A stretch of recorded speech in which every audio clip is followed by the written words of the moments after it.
3, 2, 1. Yo, we got your back when you driving to work or driving home. If you on a plane or you at the gym or you home alone, all you gotta do to listen to the shows, turn on your phone. Two Ugly Nerds podcast, tell you what's going on. This is the podcast. Eric is ugly and would not judge anybody else. There's no other insult.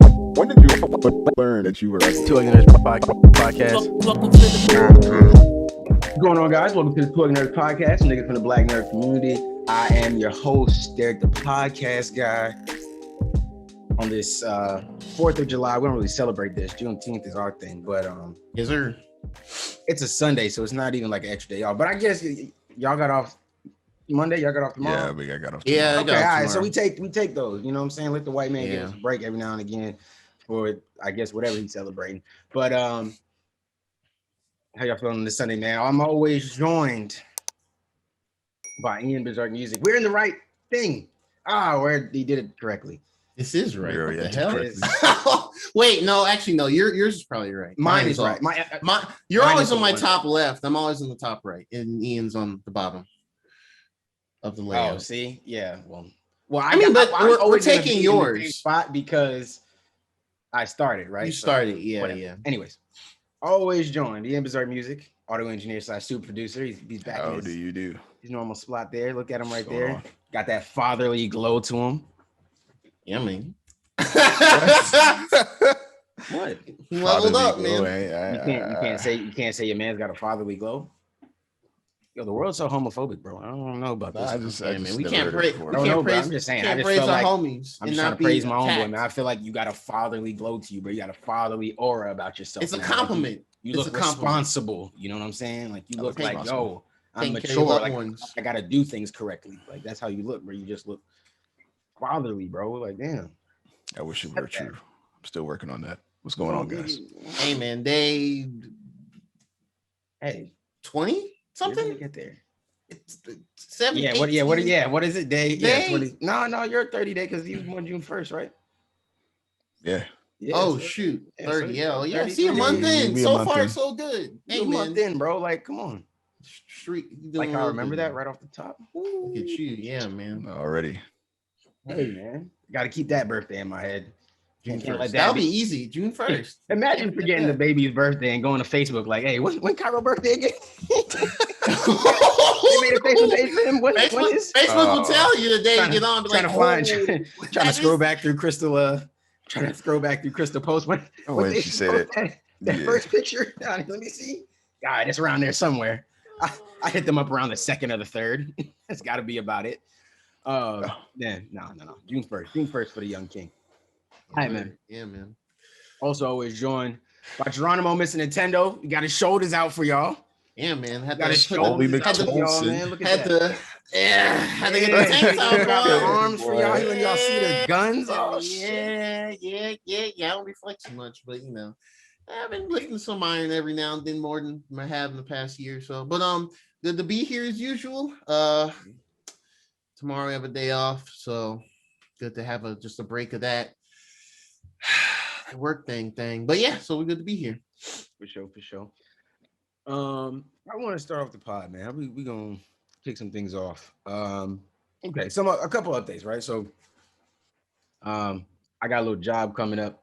Don't know how that's gonna affect the pod Woo! situation. It's not that great. It's just something to pass the time and pay me. But Amen. But- Still. it's better than nothing, so we take it. But you know, I don't know how that's gonna really affect it because the hours are kind of wild. And if I really, I mean, y'all know me though. If I really don't like the shit, I'll just quit. And I'll That's just true. go find something else. I'm that type of nigga now. Like, hey, fuck y'all, I'm out. So hopefully That's true. it doesn't. Hopefully it goes pretty smooth and they're not doing too much. The interview and stuff seemed pretty cool. I'll admit something here, just for the people out there. Any advice you have, you go into a job interview, especially for a job that you kind of know you're a little overqualified for. It's okay to be a little arrogant. Like it's all right to just be a little like, no, I'm the best option you've had in a long time. Like you don't have many, like you're not gonna see a resume like this again for a minute. You need me. Like you I'm willing to take this and the money you paying. Yeah, you should take me. Yeah, like that's it. And that's what, but he was like, you know, what makes you a good fit? I was like, I mean, did you read my resume before the interview? I'm like, I'm the perfect fit for this job. Like Like, what are you talking about? And he was like, no, yeah, I guess you got a point. And I was like, yeah, okay. And I'm like, He what do you said mean? you Like, got a point. yeah, like, what are you talking about? I'm an engineer. He man. agreed with you. I'm an engineer. This is not an engineering job. Relax. Like, yeah, this is a good, yeah, I'm way overqualified for this. You should be sitting here convincing me like, hey, but you won't get bored. Like, that's what you should be doing. But anyway, it's okay to flex a little bit if you can back it up with what you're doing. You know what I'm saying? So do your thing.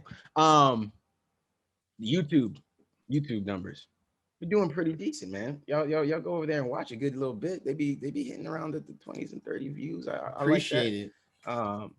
You know, Especially the I appreciate everybody unique that's ones. subscribed over there. 31 subscribers. I appreciate all of you over there.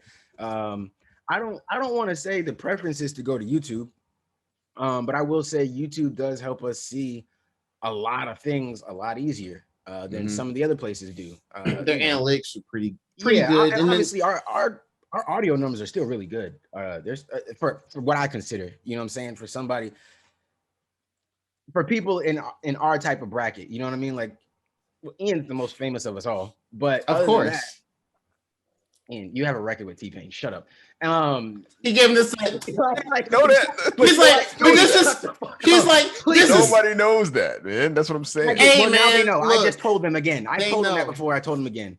Yes. And he your ain't record giving was us the fabulous. but Like, it's T-Pain off his prime. Fabulous and It's A still Boogie. T-Pain. Like, stop, man. It's Stop. still T-Pain. And it's a good record. It's not like it's like Yeah. a throwaway trash record. It's a good record. Like, yeah. Anyways.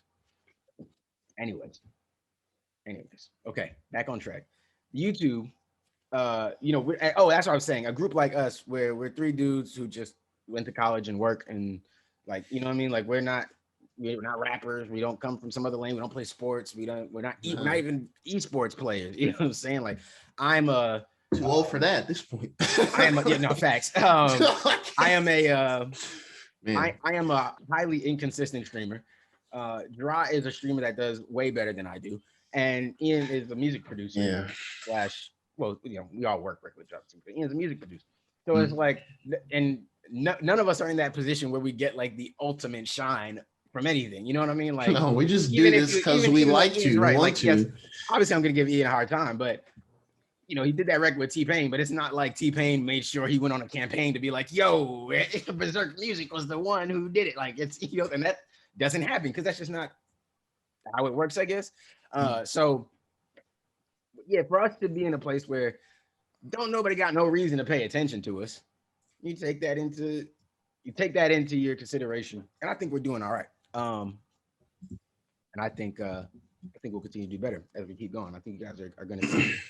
Actually, me going back to work is going to force me to have a bit more structure. So that will be interesting to see how that plays out. But you know, we'll see. But anyways, I want to start these videos off by, you know, asking y'all to go over to YouTube. Even if you don't watch there, listen there.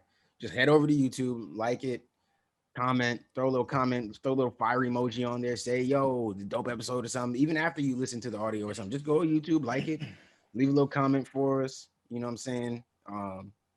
Yeah, man, just hop on there for us and just do that for us, because that really helps. That helps. Helps tremendously. Engagement. It helps push it into other people's algorithms and stuff like that, so it can pop up on other people's search bars and suggested videos and things like that. You know, I always tell people, man, if you like a part of the episode, clip it for us. You know what I'm saying? We try to post clips from parts that we enjoy, but I don't know what's hitting out there 100%. You know what I mean? Like, if you like a part of the episode, throw a little clip on Instagram, you know, screen record your phone, throw a little clip on Instagram. That's cool. You know, screen record it, or, you know, whether you're just audio or you're watching a video on your phone or something like that. There's nothing wrong with just throwing a little screen recording up. Yo, this is funny. These guys are dope. Or this was really informative. Anything like that, man. Share it, tag us in it. You know what I'm saying? We'll definitely repost it. We appreciate that. You know, it's those kind of things we need, man. We get bigger and bigger with it. But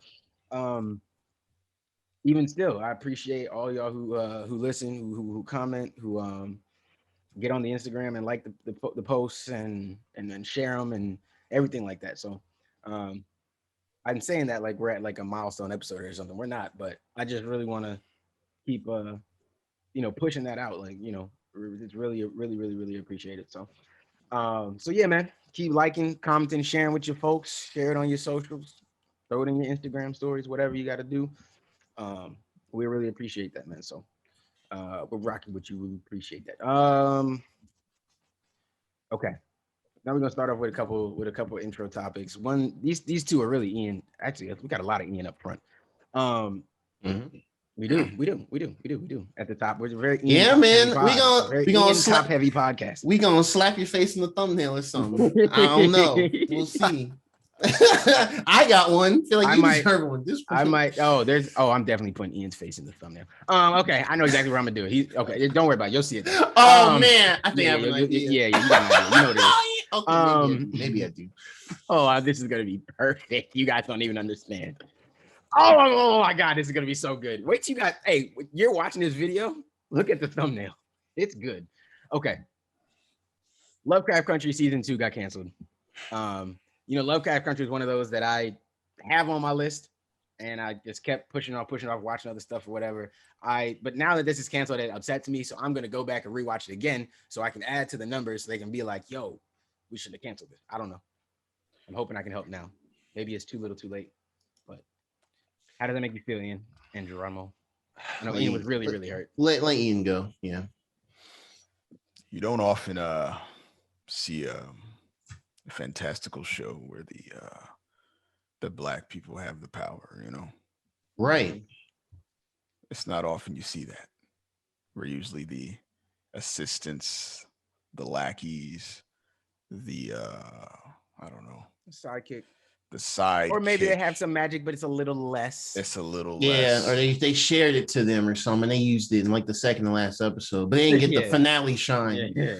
Never on the main stage, kind of a side character. This was not that. Okay. Mm-hmm. We followed a black family of people who all were interacting with magic in their own little way. The main character being what was his name? Oh, Atticus. Yeah, Atticus. Mm-hmm. Man, that was a good show, man. It really was, man. Graphically amazing, quality show, well written, paced really well. It tackled a lot of like tropes, racial tropes, in a very cunning way. It was just it like hit a number of different like sci-fi, fictional, horror-esque like aspects. So we had some episodes that were like, they had to do an exorcism of some troubled souls, and you had one where it was like someone was cursed of being stalked by these evil racist caricatures, like the black girls with like the twisted hair, the big lips, and that gives a lot of like, you can tell Jordan Peele was in that one 100%. The whole there's a whole like hidden city underneath the area and having to do some Indiana Jones stuff or whatever. Man, it just hit a lot of notes. My favorite thing. The show's been out for over a year now, I guess. So, but I won't go too deep into it. But they had the one where Hippolyta had her whole episode or two of her whole entire journey. It was so cool. This Afrofuturistic. We got more Afrofuturistic like themes and everything. That's such an untapped potential that is kind of in my opinion, it's kind of it's a blessing and a curse that Hollywood hasn't tapped onto that yet, because I feel like they would mix it up and put it in some stupid way to fix it for them, but that's another discussion. But overall, I saw this news earlier this week too.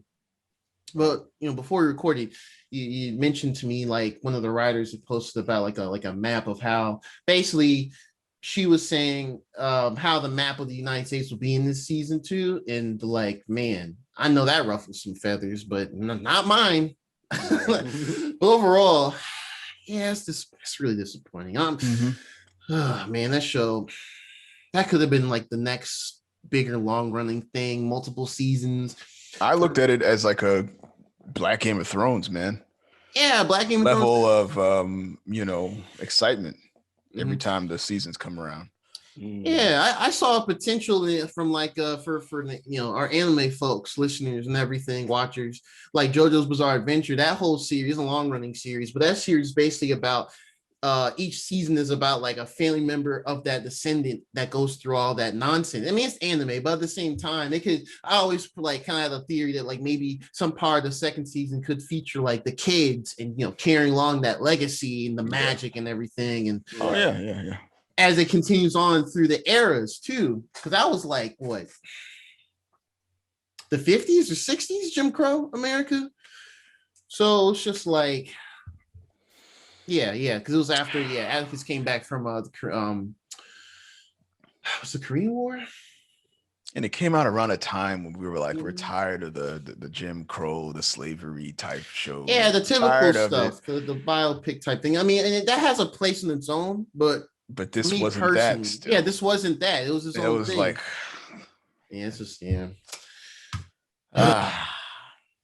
least we got the one, but yeah. At least we got the one. Maybe they'll pick it up later on. Maybe somebody else will pick it up. I don't know if HBO, Warner, I don't know whose hands are in it that made that final decision. Maybe someone else could pick it up.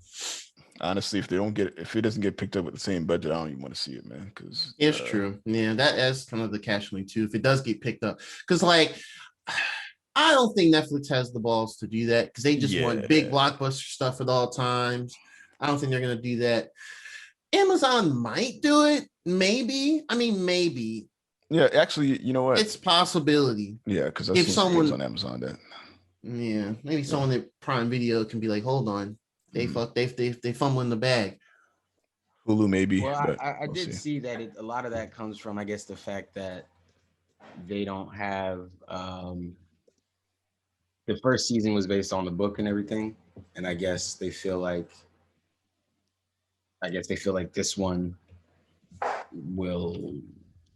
they don't know. Basically, they don't have a blueprint for the next season, so they don't really trust the writers they need more from the writers basically before they thought they were going to approve a new season, and I guess they didn't get whatever they were looking for.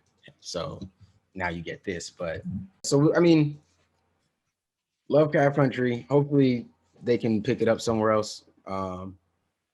You know, if we're lucky, and keep that show going. It does have a lot of fans. I've seen some people suggest that the numbers weren't great, but I don't believe that. And HBO doesn't really do the best at releasing numbers. So I don't know what they're basing that off of or where they're getting their numbers from.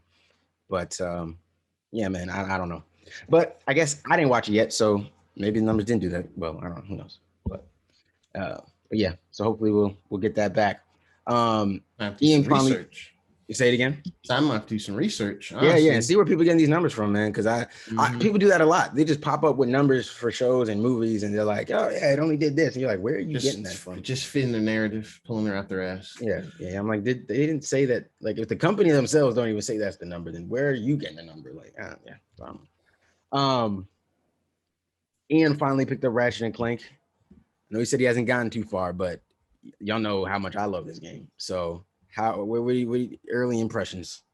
Earliest of impressions. Early impressions. And this was not even on the PS5 ready TV. I didn't play it on that, so it probably was better. Okay. Oh man, on the original TV we got, and it looks amazing on there. I can see the freaking hair follicles on these niggas, man. Yes on these fictitious animals, bro. It's crazy, man. Linebackers are real. By the way, yeah. Well, I mean, I guess they are now with how good the game looks. So they might as well. Jesus Christ! Facts. I believe you. I almost believe you. Now you said that. Look, he was like, he said, real. Linebackers. Hey, what country? But yeah, it looks. I mean, graphically amazing. I still can't believe it.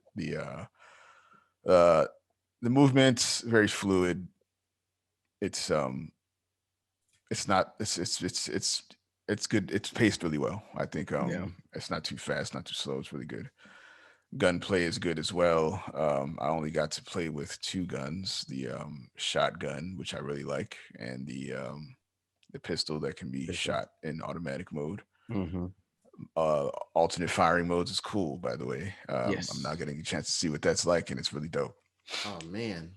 Oh, word. Yeah. Oh, this is your first time having alternate fighting. Yeah. Okay. Yeah. Even like the when you hold the grenade, when you first pull the trigger, it's just to get the trajectory, and then you have to pull it all the way to get it to actually throw. And it's like a stiff lock. It's not even like something you could accidentally press. It's really dope, man. They really did a great the job. Controller really well. I will say the vibration a little bit fatiguing, but that might just be because I haven't got it on strong. No, but also you probably have it on strong too. Oh, you can turn it down. And, when we talk, man, every time I say you can turn down you can turn it down. He's like, yeah, you can turn it down. Oh, you can turn down the haptics and the trigger. You can turn it all down. That might need to be a thing because it can get intense. I tell people like the PS5 is cool and the vibration stuff is cool in like little moments. Like I'll probably turn it up to strong before I do the final battle for Ratchet and Clank, just to like be fully immersed and have that experience. Yeah, but I wouldn't do it all the time. And it probably drains your battery that way anyway. It does drain your battery a lot. You have to keep your shit plugged in a lot more if you have it on strong. If you ever have like a pair of clippers, you're lining yourself up or something, or you trim your beard, and you just have it in your hand the whole time, just vibrating. Oh yeah. That's exactly what it feels like. And then you stop, and that vibration you feel after the fact. Your hands are kind of still like yep. Like, that's kind of what it felt like after playing a couple of minutes of the game. Yeah, you definitely see that. Yeah, it's really dope. I can't believe the whole the pulling of the pulling through dimensions wasn't disorienting at all. Yeah, that's what I thought. The way they do it is not because you're just pulling you're really pulling the platform to you. You're kind of pulling that's what it is towards you. It's not like you're just flying through the air all the time. It feels more. It feels like good. It feels like Spider-Man slinging through. When he does a little thing and he pulls himself towards like. Yeah. It feels kind of like that without that's true.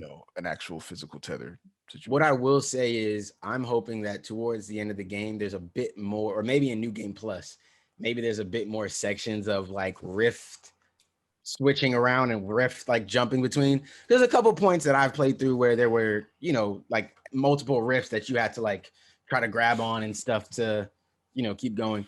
But yeah, I want to see more of that because that's the one thing I expected to have like maybe a little bit more of. There's sections where it happens, don't get me wrong, but I was just expecting for it to be more of that maybe in some of the open world, and it just wasn't there yet.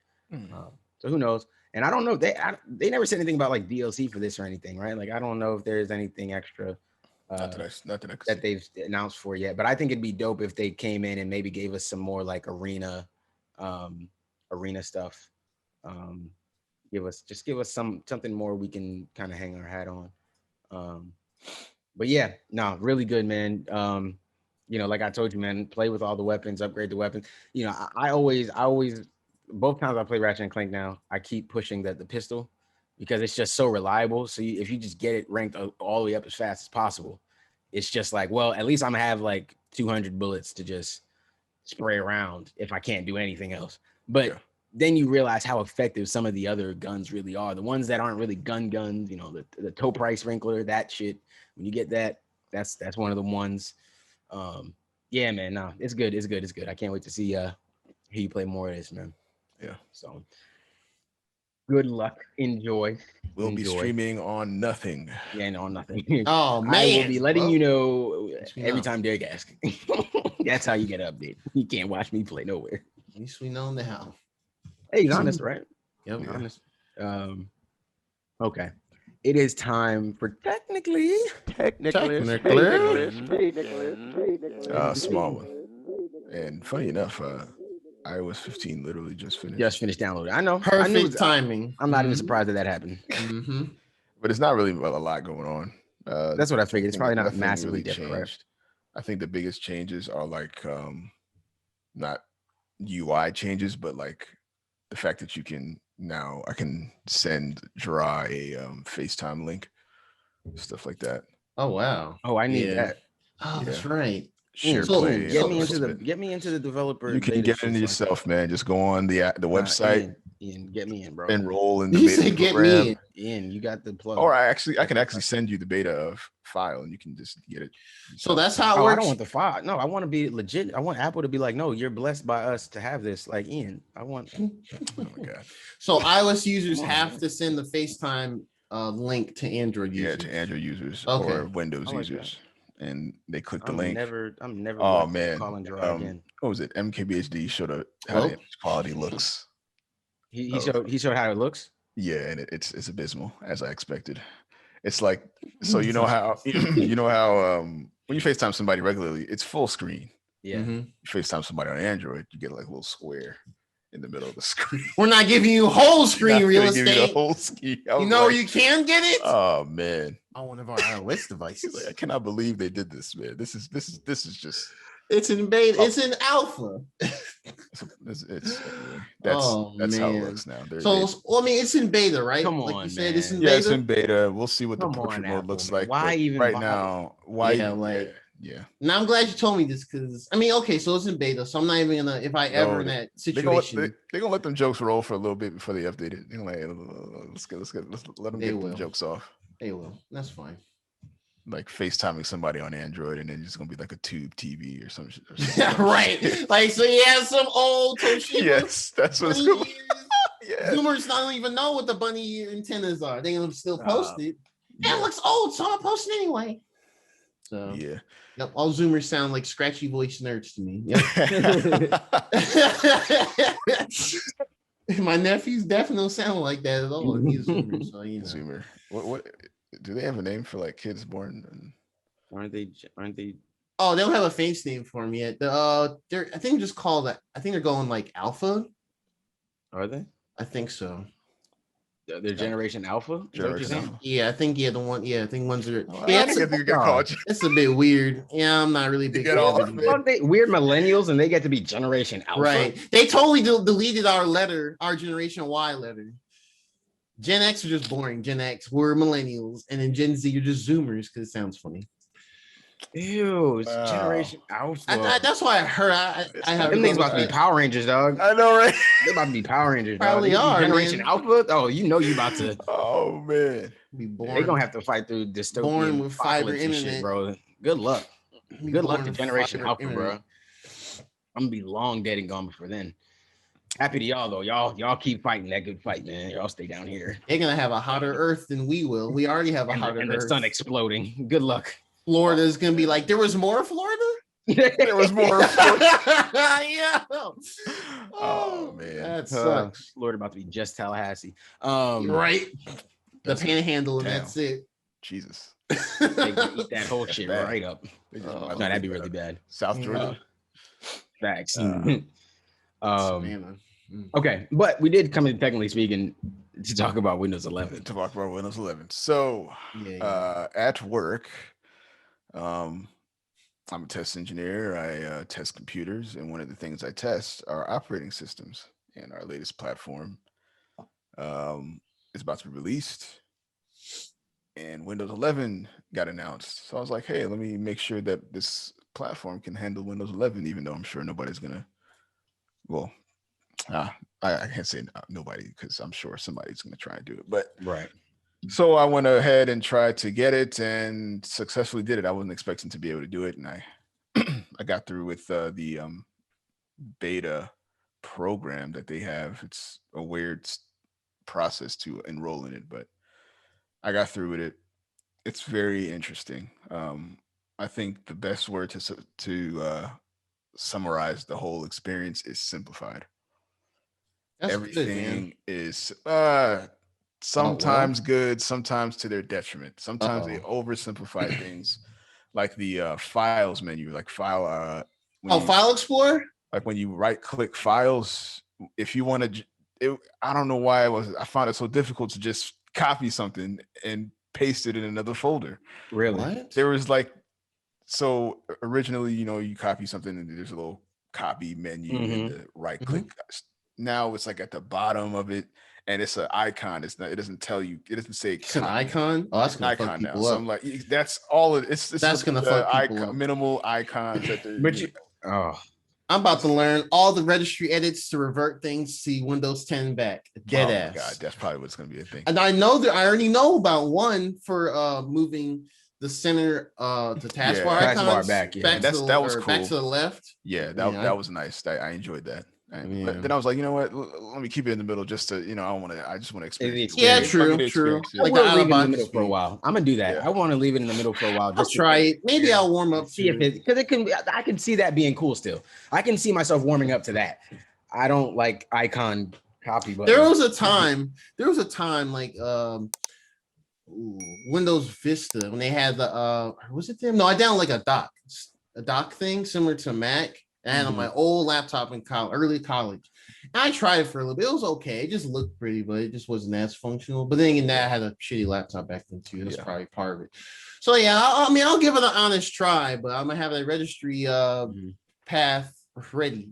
And if I get tired of it, be like, all right. One of my friends, he was he pointed out something that if you have a lot of icons that you add to your taskbar, that start menu it won't be stagnant like it is now, where it's always to the left in one position. It'll move, and if you're like somebody like me who's accustomed to something being in the same place every time you go to click it, you might accidentally ghost click an application instead of clicking the start button, because it keeps moving when you add something to the taskbar.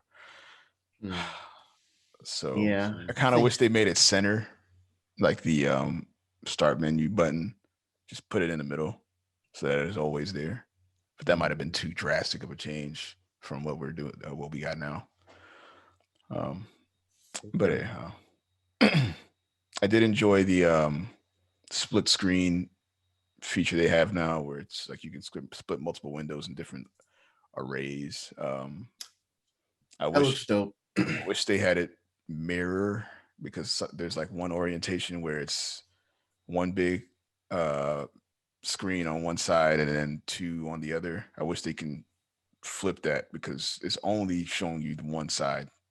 It's not giving you the option to have the two on the right or the two on the left. It's only the two on the left. Anyway, okay. That's probably a minor thing, but yeah, it's a bunch of cosmetic things that it's going to be a bit of a learning curve as far as finding out where they move stuff, right? Especially in the file explorer area, and that's probably going to be people's most annoyed gripes. But overall, I mean, the experience was okay. The operating system itself, UI wise, it looks really sexy, very streamlined. It looks clean. It did crash on me twice. I don't know if it's I don't know if it was the OS's fault or the system's fault, but a little bit of both. Trying to boot into it, but yeah, it was. Other than that, it was cool. Are you dual booting it, or did you just like install it over another like Windows 10? I just installed it over Windows 10. It's that option, and then there's the option to do it on a virtual machine, but that's it. Okay. Oh, okay, cool. Yeah. If I'll see if I can cut. Actually, I'll probably use the day off tomorrow to attempt to get that installed on my laptop and see how that works. I don't want to put on my actual PC here, because I do use this for work partially. So, so okay. But that's cool. That's good to hear. Yeah. I like it. Hear a little bit from Gerard now. We got Console T. There's a drop in here somewhere. Console T. I don't know where it goes. Clink.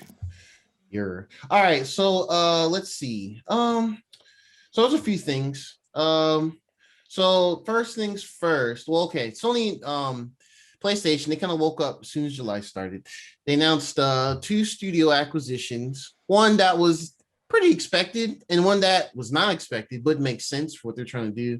They formally announced earlier this week, I think it was like Tuesday, they bought Housemarque, the studio that made Returnal, and a couple other their little arcade games, known for like Resogun, Next Machina, and stuff like that. So that's cool. They secured them. They Housemarque themselves say, it's great they got secured like that, because they had a working relationship, and they can still focus on heavy gameplay first games, which is great, because and that tells me that Returnal did pretty good for the current, like, how many people that have PS5s. I know you had a rocky start when it came out, like the glitches and the bugs, and you know, there's still no proper save feature, which they should add it in, to be honest. But yeah, that game is still a lot of fun and really hard. So that's cool. And the other one they announced, I think Thursday, they announced they bought Nixxes studio, Nixxes with 2 X's, and I had to Google them because I was like, this name sounds familiar. Because I feel like I played something with one of their logos in it. Mm-hmm. And I looked them up. I was like, oh yeah, that makes sense. They I think they're based out of like Spain or something like that. They're like mostly known for porting big games to PC. Like they ported the new Tomb Raider trilogy. So when I played the Tomb Raider on PC a few years ago, that was them. So that's cool. Right.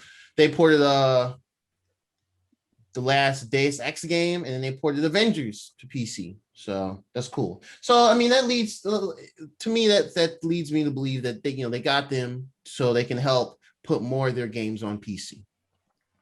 I think it's pretty straightforward. Yeah, that's what I figured. Yeah, so that's a good get for them. That's a good get. That's cool. Yeah, so that's a good idea. More access to some of those IPs that they maybe not got a chance to play because they have a crazy PC or something. So yeah, man. Yeah, it's pretty good. And we'll kind of pivot a bit. We'll come back to Sony for the last bit of console tea. But EA Play, they announced this last month before E3 and summer gaming stuff happened with Jeff Keighley. They announced they're going to do their separate stuff in July. Who knows why? But they formally announced they have like 4 different dates.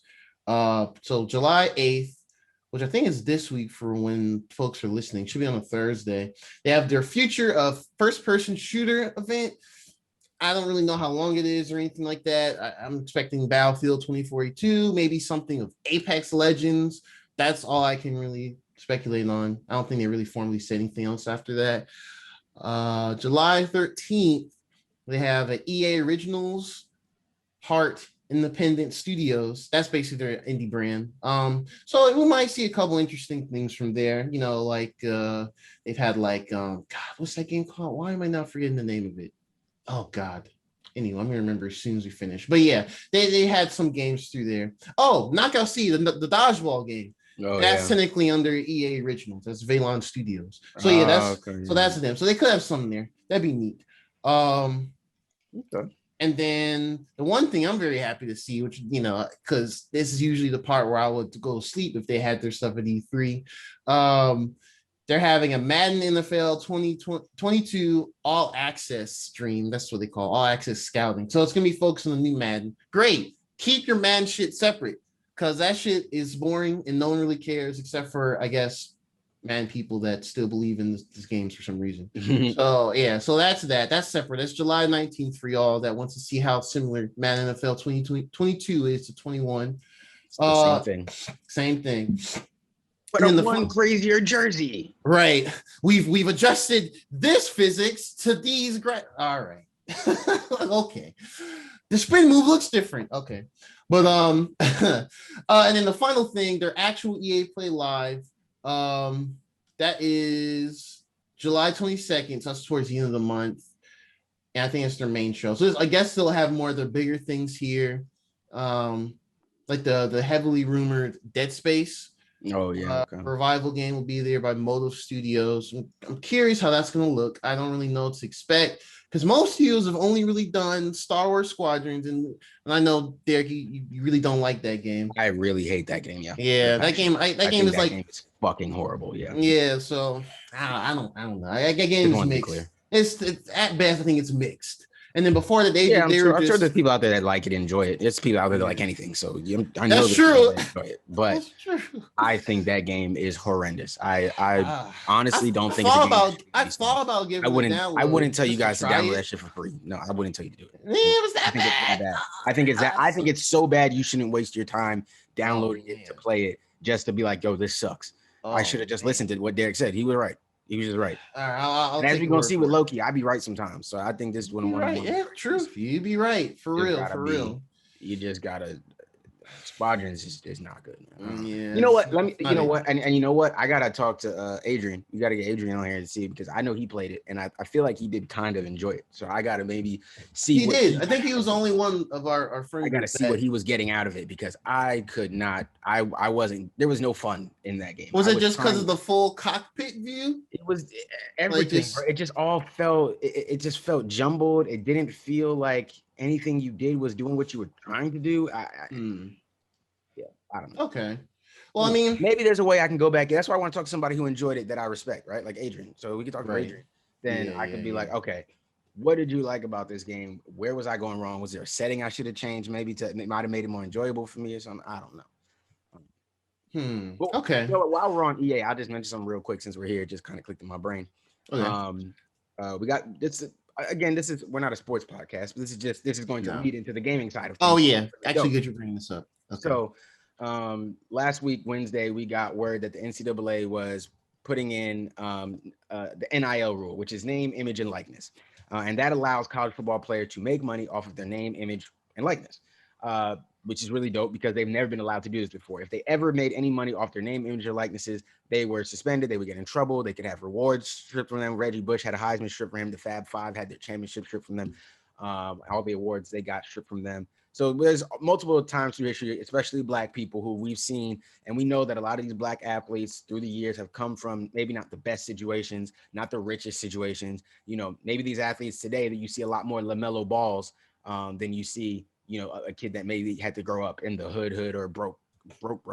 But that's just because the game has changed because now it's expensive to get there. But back in the day, there was a lot more players that were coming for any sport really that were coming from more impoverished areas or didn't have the wealthiest parents who could just afford to give them and get them everything. So if a school is saying, hey, you come here and get some education, also we're going to make sure that you're good on the side, we'll pay your parents electric bills on the side, we'll help you guys out. Yeah, like that's kind of, I can understand why those kids were cutting some of those deals and taking the risk because it's like, yo, I got to help my family. So, you know, it's good to see that rule has changed. And right on the back of that, EA came out and said that they are going to look at the name, image, and likeness rule. They're going to consider it and see what it takes to bring some of these players into the game.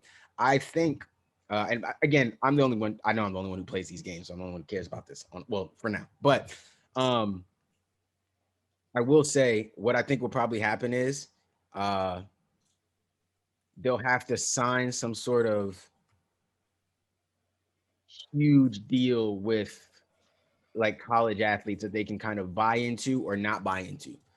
And so if you're a college athlete and you're not okay with whatever the pay structure is, then okay, then you don't get it. Because I think they'll have to do something where it's like, hey, if you play for your first team, if you play in the first team and you're at a Power 5 school, you get this much money from EA. You know what I'm saying? Because they can't negotiate deals with every single college athlete individually.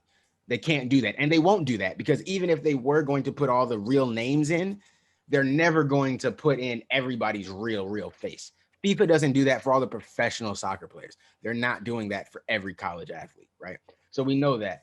I think more like what you'll see is maybe the top college athletes, they'll be in the game. Their likenesses and stuff will be in the game for their schools and stuff like that. You'll see schools that are kind of based around whatever their real world averages are.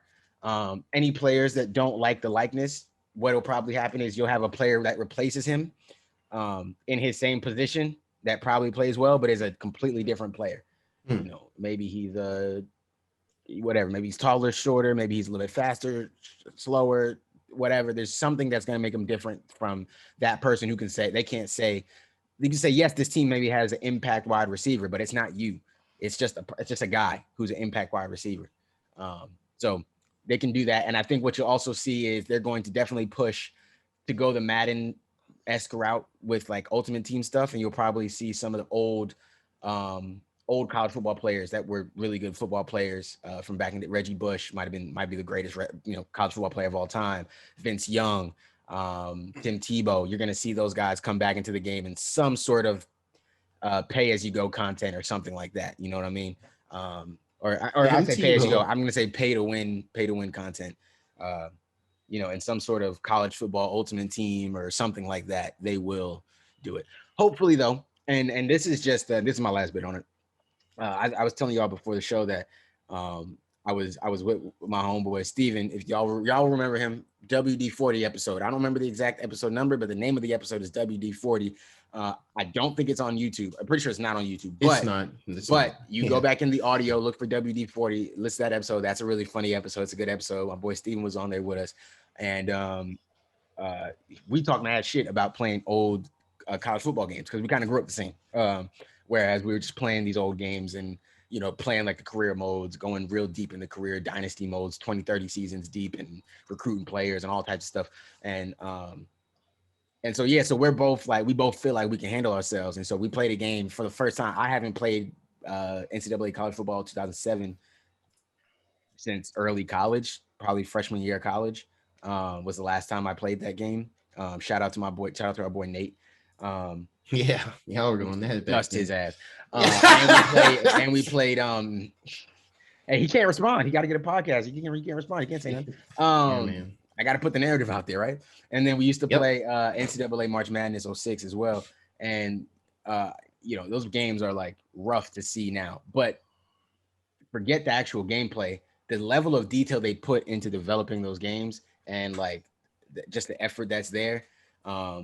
With the different modes, with Dynasty, we even forgot some mode. We took a timeout and we forgot that when you took a timeout in college football, you could like coach up. I think they did that in that Madden too, but you could coach up your team. So like basically you take a timeout and during the timeout, instead of it just being a timeout, stop the clock and go pick a play, you have a chance to like select a portion of your team and give them a little boost. Like, hey, you need to really concentrate. And that way on the next play, maybe you can get an interception or maybe you can get, you know, your players a little more focused or a little more ready for the play.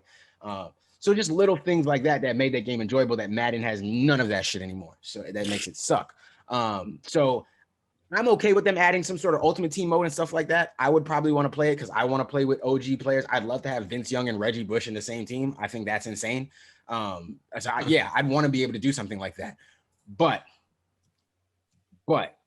also want them to not lose focus on what made those games great and who was begging for these games for years, which is us, the dynasty mode players who want the full dynasty modes and who want full like my player modes where you're playing a player, he's having a real college experience, you know, and there's interesting interactions. That should be what we got in 2007. It should be that on steroids. You have all the assets, you have the blueprint for exactly what people want. Exactly. If they make a Madden clone and that shit sucks, I'm not going to feel bad if they build and get harmed in some way. I won't do it. I'm just saying if people decide to riot and decide to say, all right, you clearly just aren't listening, so we're just going to harm you in some way and a building like something. I don't know. I just could understand why somebody would do that because that is really frustrating for them to just ignore the people that have been begging for this game to come back. So hopefully they don't. But it is EA. So, and I don't know. I mean, none of those EA play categories that Draw was just talking about there, none of them seemed like they were maybe leaning towards the college football game or any sort of announcement with it. So, you know, I don't know. I'm not expecting anything to come out soon. Yeah, like that. But also, I will say though, this isn't a coincidence. I will say that as well, though. This is not a coincidence because when we got the initial news that they were making the game, that was only so long ago. Yeah, I think it was like early this year, or late like maybe 6-7 months ago, really. Maybe just towards the end of last year, beginning of this year, when they were like, "Oh, the game is coming out." We were because it was around Christmas time, I remember, and we were like, "Whoa, like this is really coming back." For real. And now it's couldn't like, believe it. And now it's like, okay, but there's got to be a reason, and that must be that they knew that this rule had some potential to come back down the line. So hopefully we get a good product. Hopefully that comes back cool. But yeah, man, that's a big story. I don't know how I forgot to put that on our docket, but yeah, right. You know, I actually kind of slipped my mind as well. Yeah, I don't think they're gonna. I mean, the fact that they announced this, which is great, it still to me shows that they're still kind of figuring out this type of stuff in the background before they even get the guys, you know, properly developing and stuff like that. So maybe might not even hear about it until like next year around this time for 2023. Yes, I'm getting my years right. Yeah, so yeah, I have to think about it. But yeah, so no, I mean that I'm actually glad you brought that up. That's really awesome. I mean, I'm not gonna I play those games all the time, but I recognize how how good those games were back then versus the past decade or so of samey Madden games now. Yeah. So those games were perfect for any kid who was a loner but loved sports, or you just didn't have maybe somebody to play sports games with all the time. Those games were for you. They built them for you, man. They gave a fuck, and it's Hopefully they continue. Is there? Oh, okay. So, and then the final thing, and I guess we can kind of do like a soft discussion on it if y'all really feel me. So, also on Thursday, July 1st, they announced the Ghost of Tsushima director's cut, coming to PS4 and PS5. On August 20th. So, okay, so this kind of got like a quick leak. I mean, rumor the past week of the last episode. But they announced this pretty quick. So basically what this is it's a re-release of the game. It has a actual PS5 version with like more PS5 features, like they, haptic feedback for the controller. They upped the resolution to closer to 4K. It's a drastically improved load times, which is kind of crazy to me because I think the load times are already pretty damn good. I remember you guys saying that. Yeah. Outside, like the first time you turn the game on, it loads the map a lot for that first time. Yeah. But other than that, I think every load was like only like several seconds. Yeah. Like 7-8 seconds at most. So that seems pretty wow. I can't wait to see how that compares. They have 3D audio. So for those that are interested in 3D audio, there you go. And then one thing that I found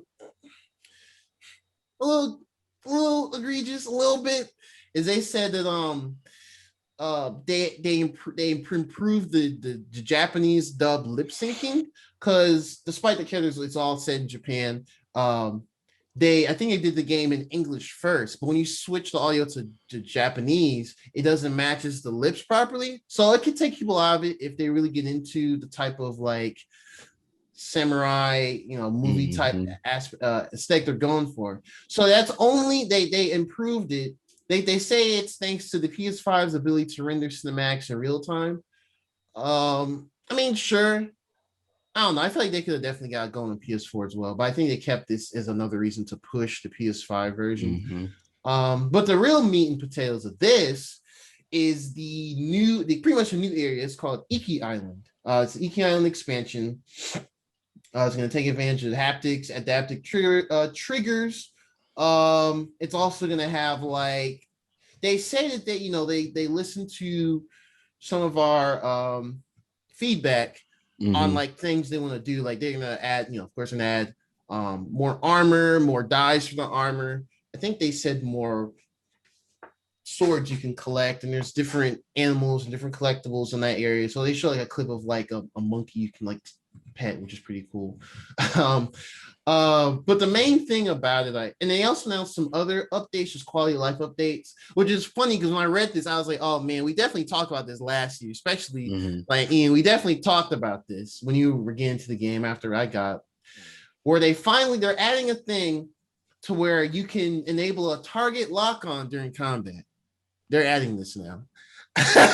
So I'm like, oh man, like that's that was a gripe.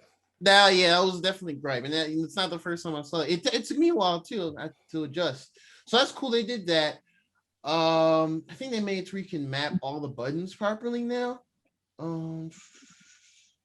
And they made a kind of joke in the blog where they're like, and for the person who tweets at us all the time asking for an option to hide your quiver during gameplay, yes, we'll be adding that too. So I think these updates are going to just be a free update that comes out August 20th. But as far as the content, like the expansion itself and like the resolution, haptic feedback, more accurate lip syncing for Japanese dub, that I think that's all in the PS5 version. So the thing that became more of like a controversy, I guess, online was the pricing. So I'll put in like the quickest term so it's not too confusing. So if you're like Ian and I, who have the PS4 version, we both have PS5s. If you want to get the PS5 version, including the Iki Island content, it's $30. It's $30. If you have the PS4 version and you just want to if you just want to get the expansion itself, it's $20. Like if you just want to stick with the PS4 version and just get the expansion for the PS4 version, it's $20. If you want the upgrade to the PS5 version of the game itself, all the haptic feedback, good stuff, that's $10. So if you're just like, hey, I got a PS5 and I just want to get back into, Ghost of Tsushima, or I didn't finish it, whatever, I want 100% it, but you want the PS5 version, you gotta pay $10 extra, which is like, okay. Yeah. So I think people are really upset about the whole. Okay, wait. Hold on. I just want to be clear. I just want to be super clear for myself. For myself, because maybe everybody who listened to you fully understood that, but I feel like it got me a little bit. And every time I've read this, it confused me a little bit. So okay, go ahead. Sure. Because I don't own Ghost of Tsushima, right? So if I want to play Ghost of Tsushima now on my PS5 with the director's cut and all the fancy upgrades, I go on PS5 store, I pay $70, I get director's cut Ghost of Tsushima for PS5. Yes, that is the easiest thing. If you already don't have the game and you just want the game straight up on August 20th with all this stuff in it, it's just $70. They're treating it as like a brand new PS5 game. Okay, I can live with that. I live with that. That's fine. That's something that gets weird cut. when you already. Wait, you guys own the PS4 version. Mm-hmm. Which they already added 60 frames per second update. That's what's weird. They already added an update. So what is the $10 for? So that's what I'm at. Okay, so that's where I'm getting confused. So right now, if nothing's stopping you from playing the PS4 version of your Ghost of Tsushima on PS5 right now, right? Right, and that is before we record. That's why I was like, I want to talk about this because I've kind of mulled over it. Because so for $10, where's the upgrade from the PS4 to PS5 version? The $10 they're saying is for just so that the little label on your PlayStation says PS5 instead of PS4. Is that basically what you're paying for? So what I'm understanding, it's a little it's like, all right, y'all getting a little too greedy with it. Like I know why they're doing it, but at the same time, don't mean I agree with it. But it seems that they're charging $10 to get the PS5 version, which will include the 3D audio, the haptic feedback, and trigger feedback. The update originally, the Japanese lip syncing, which if you're a person that really is into that stuff, you should be mad as fuck about that. Because I get when they're like, oh, PS5 power, cutscene and all that. That's great. However, I don't believe they couldn't have added that in the PS4 version. I don't believe that. And I need someone that's like a developer, to like be like, oh, actually, explain it. Why. Yeah, I agree. I think for 100% they could have done that on that version, because I mean, all those cutscenes is just like the full power of the system, and it's not like it's not like the entire tech. I don't even know if all the textures and stuff are getting increasingly updated or whatever. Right. Yeah. Like I think if they never did the 60 frame per second update, it would make more sense. It would be a little easier so to be like $10 for the haptic feedbacks and all that kind of stuff. Right. Basically. But if we just want to stick with the PS4 version and just get the Iki Island stuff, that's just 20 straight up. And that's just on PS4. So if you just want the DLC, then it's $20. Right. The $10 is really the PS5 tax, is what I'm going to call it now. That's really. And so if you want the $20, if you want the PS5 plus the DLC, you need $30. You need $30. It's 30. And we still don't really know how big of an expansion it is. And that's so like that should be rolled in. I feel like $20 should give you the PS5 upgrade plus the DLC. Yeah. So that's kind of the thing. But that's the problem.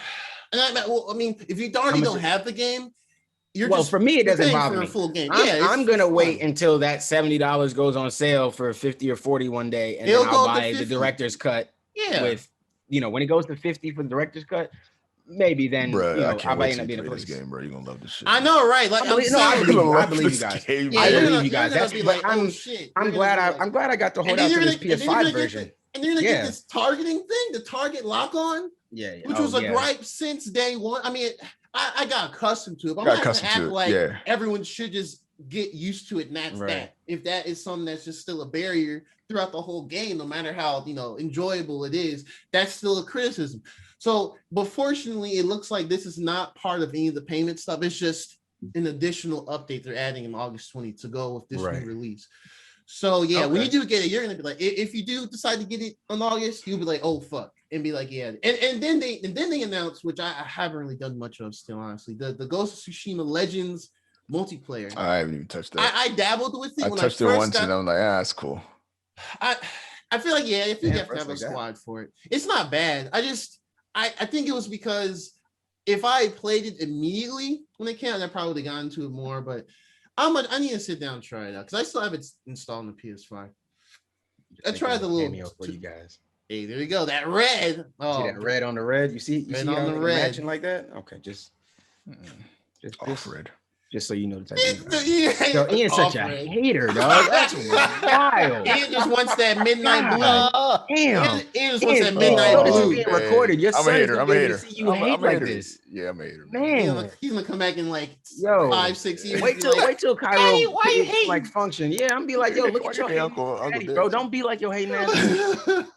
You're a prime example of your daddy hating. That's crazy. Oh, bro. Damn. Caught in 4K, bro. That's crazy. You a nigga like this. Okay, so this is in my spirit, bro. I don't even know how to hate that way. That's just So this is kind of my thought process on it, personally. Because I mean, I this is probably my game of the year last year. This and Hades like neck and neck, but this inches over a little bit, But at the same time, I already like this free 60 frames per second. I still think the game as it is now, running it back to compatibility mode, I think the game looks and plays fantastic. Right. I don't really think the $10 is truly worth it. I mean, yeah, sure, DualSense stuff, that's great. But at the same time,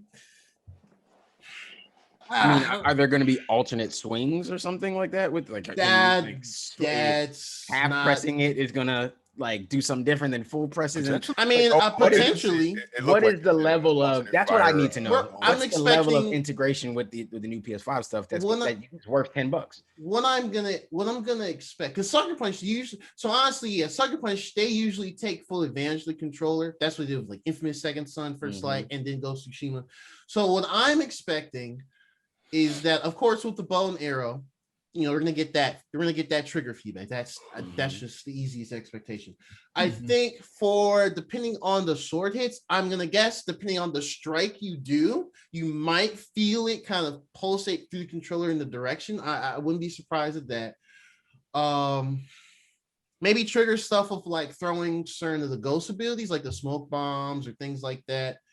Maybe even maybe when you activate your what's the final the mode called where like everything goes super black and white and you do those quick slashes. I'm talking about. Ghost mode. Yeah, when you go on the ghost mode and everything turns super black and white, maybe you'll get like a expanding like whoosh in the controller and you can like just one hit kill things. Yeah. Maybe stuff like that. But maybe you'll feel more and not only will you when you brush up on the touchpad, you maybe feel the wind blowing in the direction, maybe stuff like that, which is that's cool. That's cool. But I don't know if it's $10 cool. Is it worth an extra $10? Yeah, I don't know, bro. That's fair. I think that's a fair. I don't know, bro. So what I'm vote with your wallet. I'm gonna vote with my wallet. The fact that they split it up was stupid. To me, I think it's stupid because they gave you the option. So we know Iain though. Ian's a sheep. Damn! Give our boy some credit. He even said he was gonna get this at day one. Like he even said. Okay. No. Okay, that was that. I'm joking, but I know. What I mean is that they gave you an option to be able to speak with your wallet. Normally you don't get this. Normally it's, do you want the DLC? Well, the DLC comes with the upgrade and that together is $30. That's your only choice. They could have done that. But they gave the option and said, hey, the upgrades and stuff is this. But if you like the game as is, you don't got to get none of that. You can just get the new update and keep playing. Like you can get the DLC and keep pushing. Oh, and no, I didn't mean to cut you off. I'm looking at it again. I'm literally looking at the blog post, which I'm glad you do these blog posts. So it's so good for stuff like this. Yeah, they said that the actual director's cut itself will launch for $70 for PS5 and $60 for PS4. So yeah, it's truly the for if you just don't have the first game from last year, it's truly the PS5 tech. So honestly, what I'm gonna do, I'm not gonna get this day one. Just because August for me is gonna be Kenna, Bridge of Spirits. Yeah, Kena, I already got Kena. And No More Heroes 3. That like those are the two secured for that month. Kena's already. I don't have the monies for this stuff right now. I can come back to it later. Oh wait, you got it preloaded, right? Yeah. Every day I go to my wish. Oh, that's right. Just look at how long it takes. I should probably do that. I go to my wish list daily and just look at what the countdown is. I've been holding out if they're gonna do a surprise physical release, but I guess they're not doing any. That's just me expecting. I don't think they're gonna do it now. So I'm probably next paycheck. I'm probably just gonna I might scoop it as well. I'm probably just gonna hit that preload. I might as well, and that'll be the first time actually preloading on PS5. And just I'll stare at the countdown. Preloading on PS5 is nasty. Oh, there goes that Ghost of Tsushima right there. So so you're looking at, is there an option to look at the PS4 version of the expansion? Maybe I don't know if they have it on there because that's. Let me see what the options are. Let me see. No, because this is the director's cut, $70. Okay, director's. This is a pre-order. This is the brand new one. Then you got the director's cut upgrade. Let me see what pops up. I'll look for you. So my whole thing is, whenever I do want to play this, assuming there's no price cuts or anything from this podcast on, I guess, to release. When I do want to play this Iki Island expansion, I will probably get the PS4 one. That's just $20. Okay. That's probably what I will do, just because I still think the game looks great as it is with the free 60 frames mode, which, I mean, that's just Sucker Punch being super cool and added in just last year. So that's how I took it. Yeah. So I'm trying to see what the options are. Yeah, only two options I see on PS5 are the PS4 cut upgrade and the director's cut. That's it. So the only thing I could think of. Oh, and the Ghost of Tsushima Legends, whatever that is. That's the multiplayer. I think that's a separate download. So yeah. Yeah, it is. Okay, so yeah. Okay, so then, I'm gonna have to look at this after we record this as well. Damn, I might have to plug up the PS4 and see how it looks on there. They might make it to where you can only get that $20 expansion from the PS. That doesn't make sense though, because like the stores are tied together, I think. Anyway, I will. Oh well, yeah, they are. On the website, they should be. I'll have to look into it a bit further. But overall, pricing stuff is funky. I see y'all being greedy, PlayStation. I know why you're doing it, because you can get away with it. True story. I get it. You know, you're trying. I mean, business. Well, I guess it is PlayStation, right? It's Insomniac. Yeah, they rely on sheeps like me, man. Don't. Well, let me know how the haptics are if you do get Iain a sheep hoodie. Just get him a hoodie with a sheep on it. PS5 PlayStation Sheep 5. No, I'm kidding. Play Sheep 5. And just a logo of a sheep. But no, jokes aside, yeah. So I mean, exciting update. Pricing not so much. Wait, what is this actually? Oh, they have like a special anyway. Oh no, that's just detailing what's coming with it. Whatever. So yeah, August 20th. If anyone that listened or watched got more questions, hit me up on Twitter. I got a whole tweet with it that a few people retweeted that were like, I don't get it.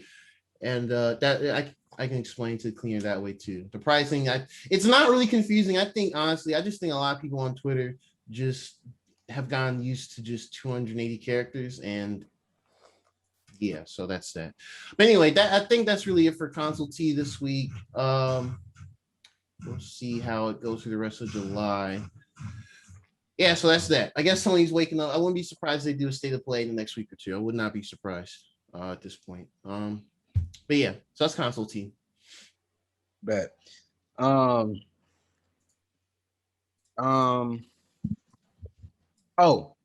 update, Kena Bridge of Spirits, 50 days, 11 hours, 47 minutes, and 55 seconds and counting. Shit, 50 days? 50 days, folks. That's really what you got. You got really 50 days, guys. 50 days. All right, bet. Okay, cool. And also, I shared it with you guys so you guys can check it out because I forgot to share it last night or this morning. But we got our first look, and I'm not going to dive deep into it. We'll do it next week. We will do it next week. I promise you guys. We're just going to mention it here. We got our first look at Star Wars Visions. That's the Star Wars anime. Yeah, I took a look at that. It looks fantastic. It looks really good. Looked amazing. Like Disney can't be stopped. Star Wars, Marvel, they can't be stopped. That looks really good. They can't be stopped. They got another one. Yeah, for sure. They're in the bag with that. Yeah, that's really good, man. I don't want to.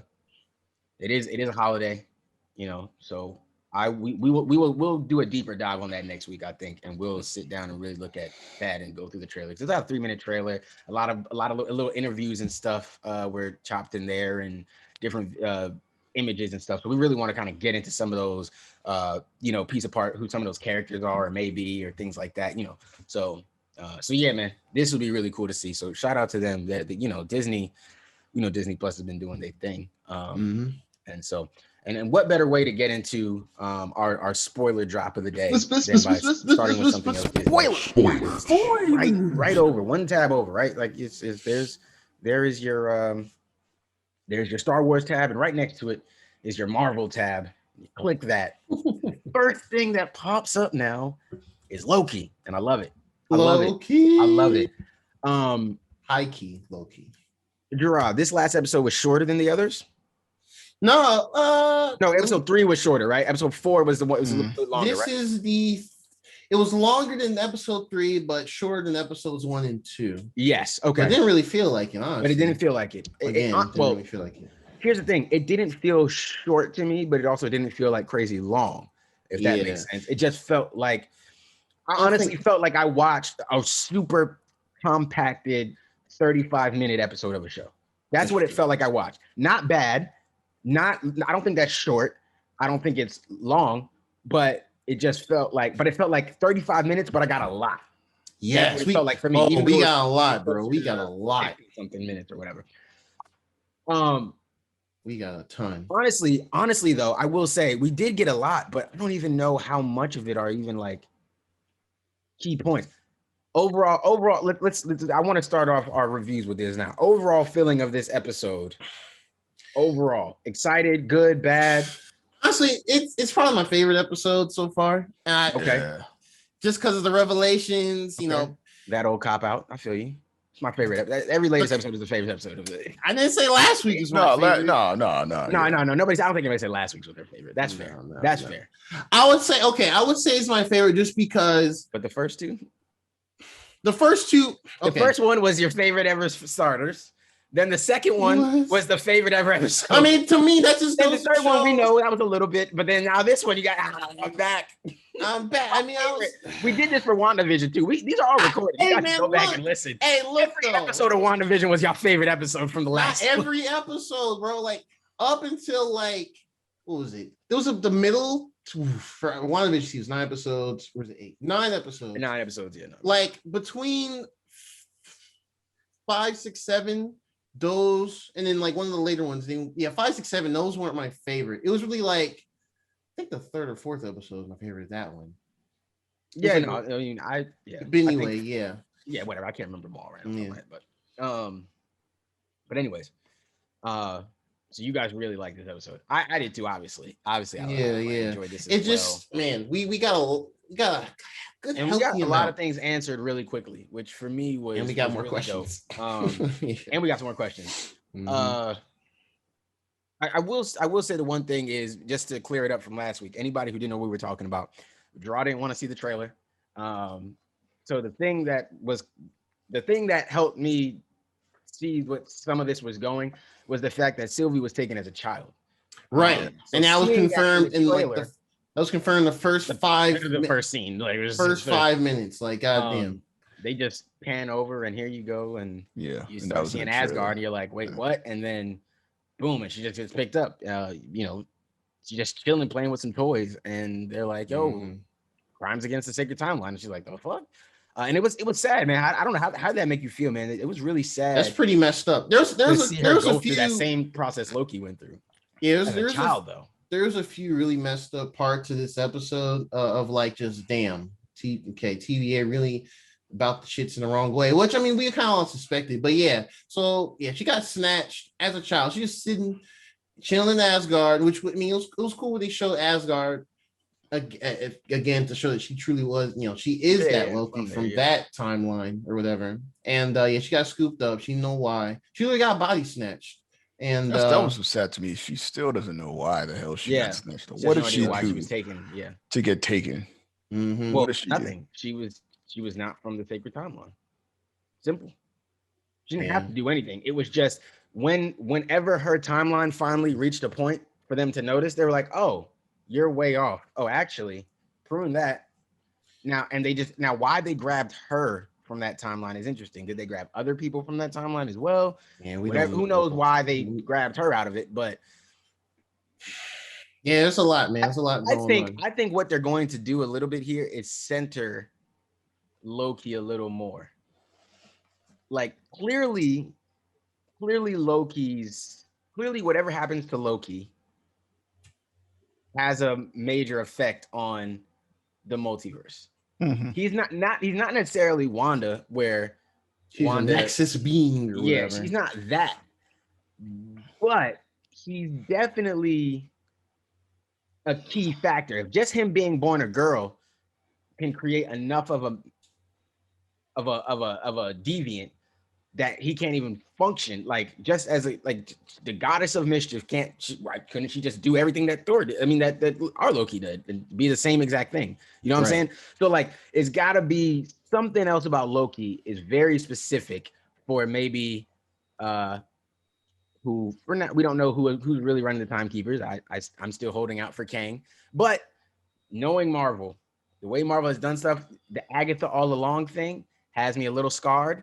So yeah, I'm wondering if it's just going to be Ravonna all along anyway, like, and maybe she kind of last second she reveals who she was helping with, who was helping with her plan or something like that. Yeah, they've been keeping it kind of small scale. I mean, okay, so this show is a pretty grand scale as far as like things affecting the whole MCU. But like, yeah, the past two shows, yep, Agatha Harkness instead of Mephisto. That's still a meme now to this day. And then yeah, and then Falcon Winter Soldier. Oh, Power Broker was Sharon Carter. Whoa. Yeah, exactly. And that's just a little bit of a. Yeah. I don't look at them as letdown. I think those are cool options. I mean, it's an interesting twist. Yeah, but I mean, we also really saw them coming. You know what I mean? And they were also not as exciting as they could have been. So obviously, Ravonna being working with. I mean, and it makes sense. Ravonna, they made Ravonna black, even though in the comics she was a white girl or whatever. But it's not integral to her character. So they made her black, and we have a black Kang the Conqueror. Like so, them having some sort of romantic relationship is just the easiest way to show some black love on TV on the screen. The easiest. And Marvel has not really done that at all. MCU really has not done that like that. A lot of interracial because it sells. T'Challa and what's her name? Okay, yeah, Nakia. Yeah, it's true. Oh well, yeah, but they didn't really. Yeah. They flirted. It wasn't. They flirted. They didn't. They had the kiss at the end. Lovers or anything. Yeah. You know. Oh, they kiss. Yeah, they did kiss, right? They did kiss at the end. Yeah. Okay. Yeah. I do remember that. Okay, we don't even know. I think we don't even know if she just dipped. I think she just dipped Wakanda after that again, just do her own thing. Yeah, she wasn't trying to be a princess. Yeah, she was like, yeah, but I'm out here thugging though. So yeah, I'm out here in the streets. Yeah. So I mean, it's Africa. So. You can't be the queen just running the streets like that. So. No, I mean that's honest. Like that's just like it's like gotta look over your people. Could you imagine like running the streets, man? Come on, man. Out here, you royalty. What are you doing?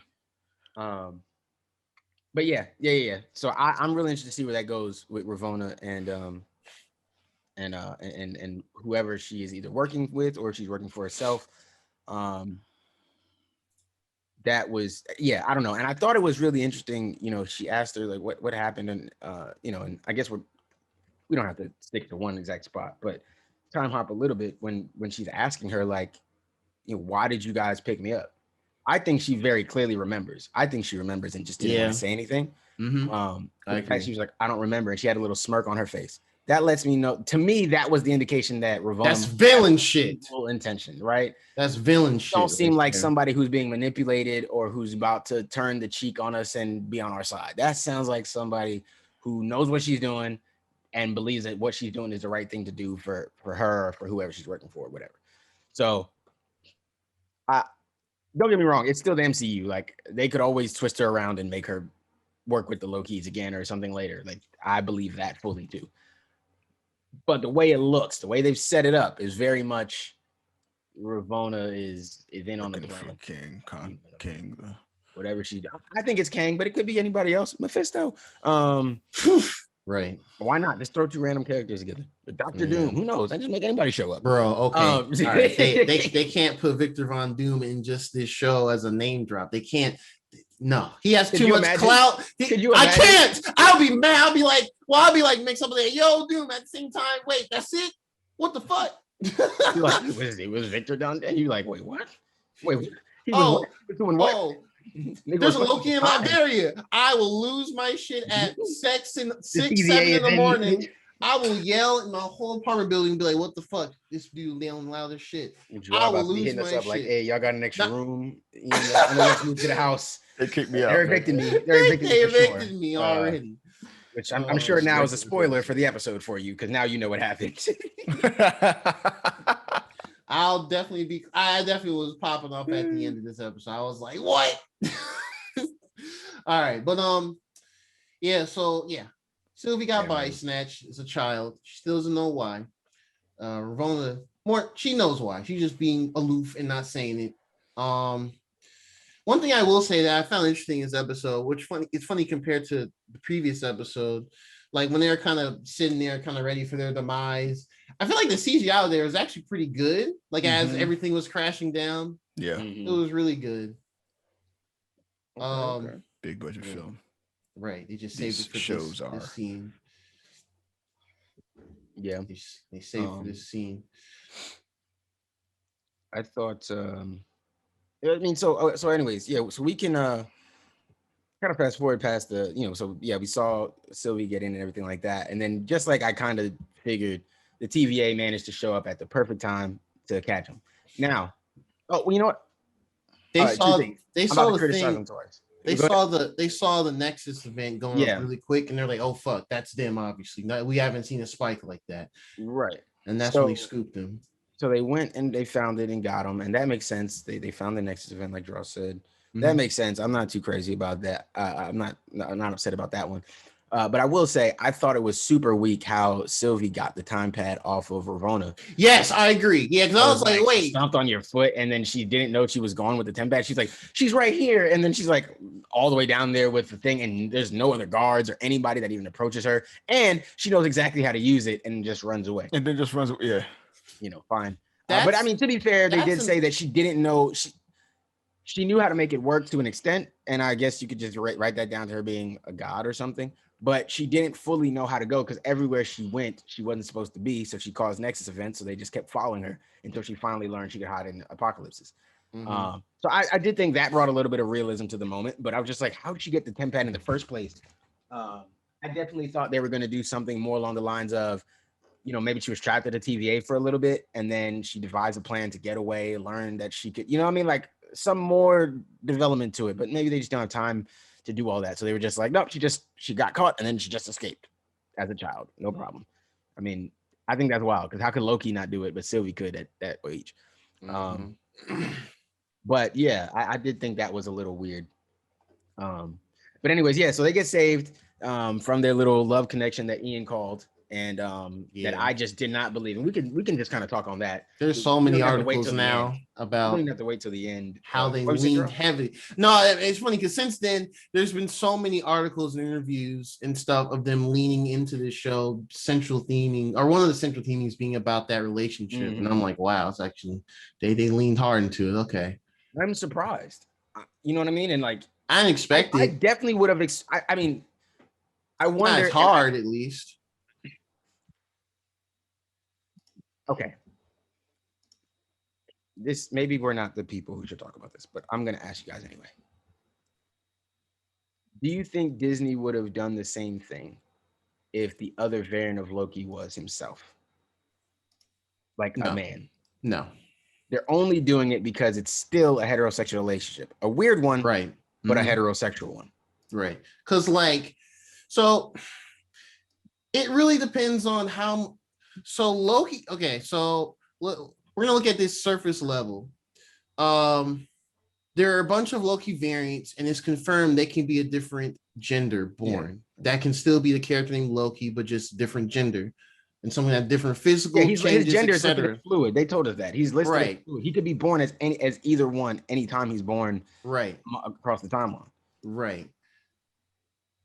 But they are choosing this because it's the safest way to do it. It's the safest way to do it, exactly. But like in the comics, definitely gets way more fluid than and that's what And I'm talking about species. And that's and that's what I was gonna say. In the comics, he's a wild boy. I don't know how much of that we're gonna see at one point here, but I'm just really interested to know what their plan was, or would they even take it further than that. I'm just curious. I'm curious. Because I think having a relationship with another version of yourself is a wild thing. I think that's wild. I think that's peak narcissism. Yeah. To me, I think putting that on screen, because you can, I think I get it. Kids probably aren't going to see the complexity of it. They're just going to see a boy and a girl kissing. They aren't, whatever. But me as an adult, I'm like, I think it's a lot more fucked up and weird to show kids, hey, you can go an alternate version of yourself and you can make out with them, than to show Loki with another man or anything like that. You know what I mean? Like, I think that is way worse. I think that is 100, not worse, not to say that showing Loki with a man is bad. I'm just saying, if you're comparing those two and which you'd rather show on TV, I would definitely show the dude kissing the dude before I show Loki kissing a version of himself. I think that's odd to me. I think that's odd. But it's worked. I guess people are talking about it, and I haven't seen like massive backlash for it from anybody. It's not. I mean, weird.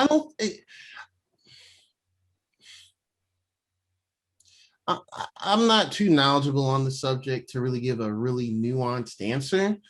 All I would say that they, if they wanted to, they could lean to it more and just be like, maybe the characters change the gender as they go along, since it's to the true gender fluid definition, right? Where you don't have the black the this or that male or female, it's just which you are at that point. And that's where my understanding kind of stops personally. Yeah. But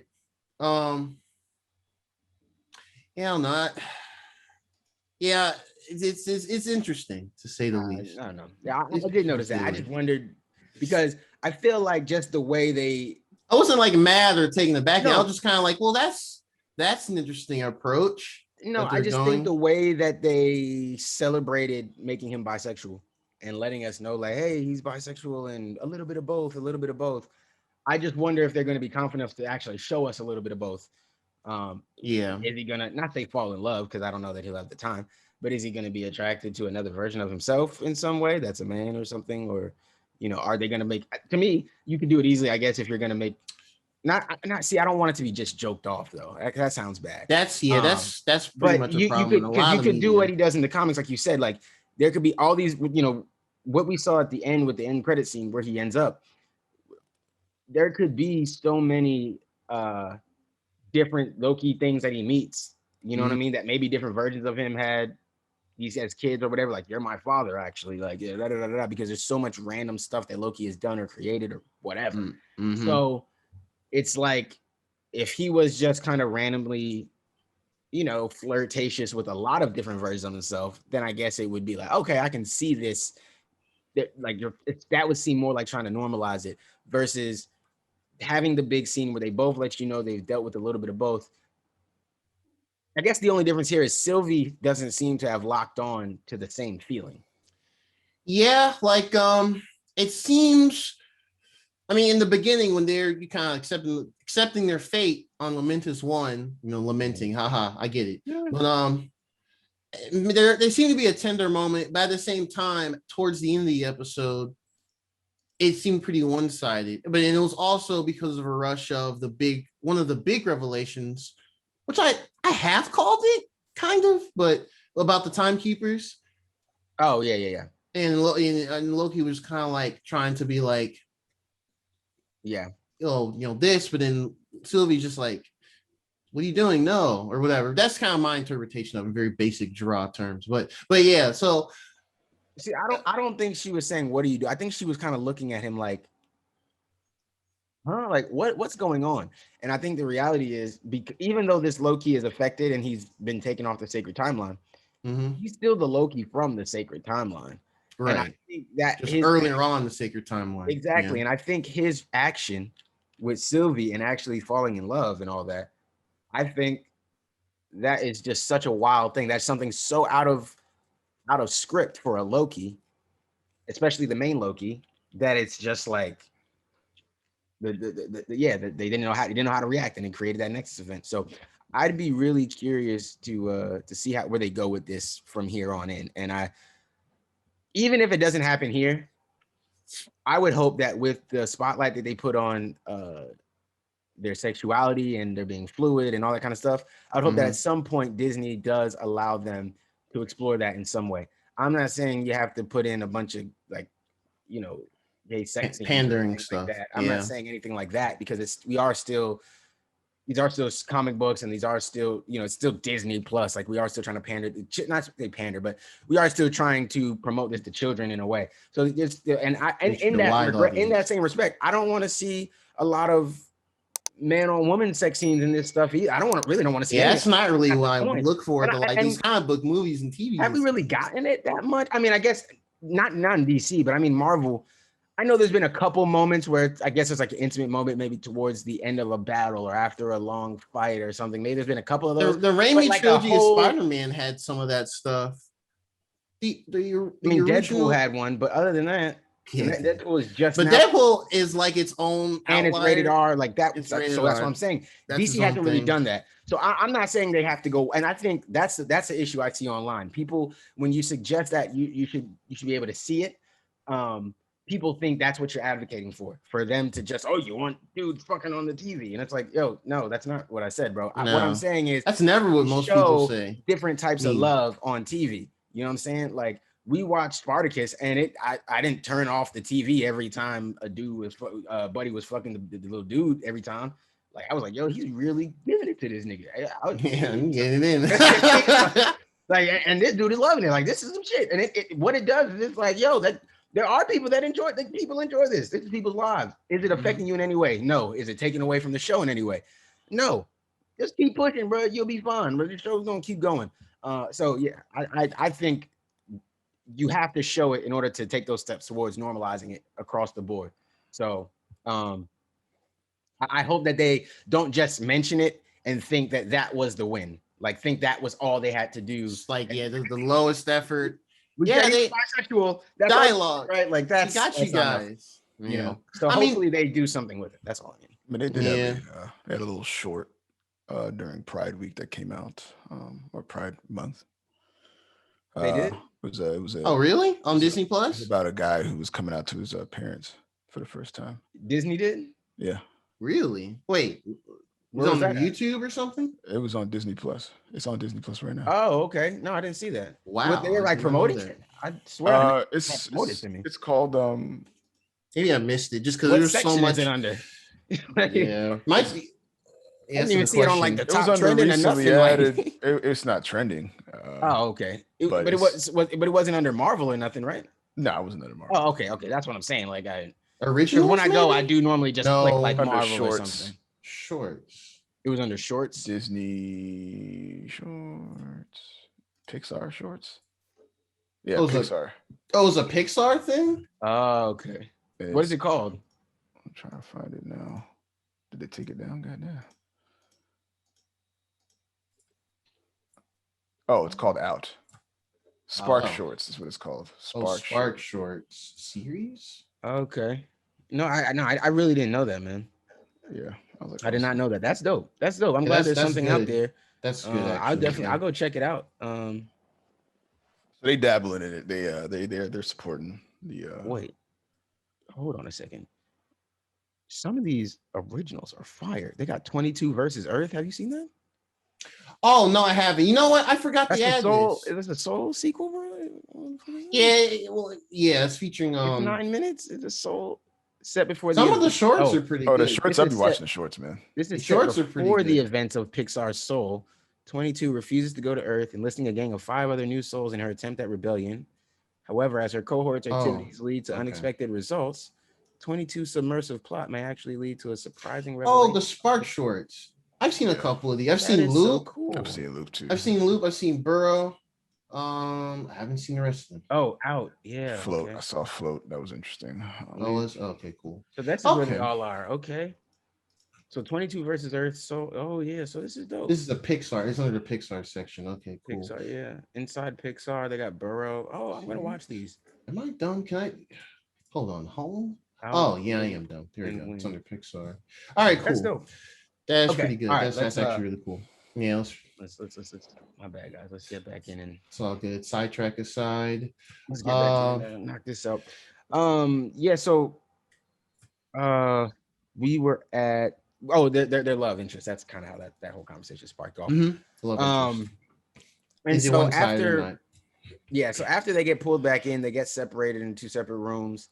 Mm-hmm. And we don't really get to see Sylvie for a little minute. They kind of focus on Loki, and Mobius has been assigned to Loki, which we know is because if he was to go talk to Sylvie, they're scared of him they don't know what she can or can't do, it seems.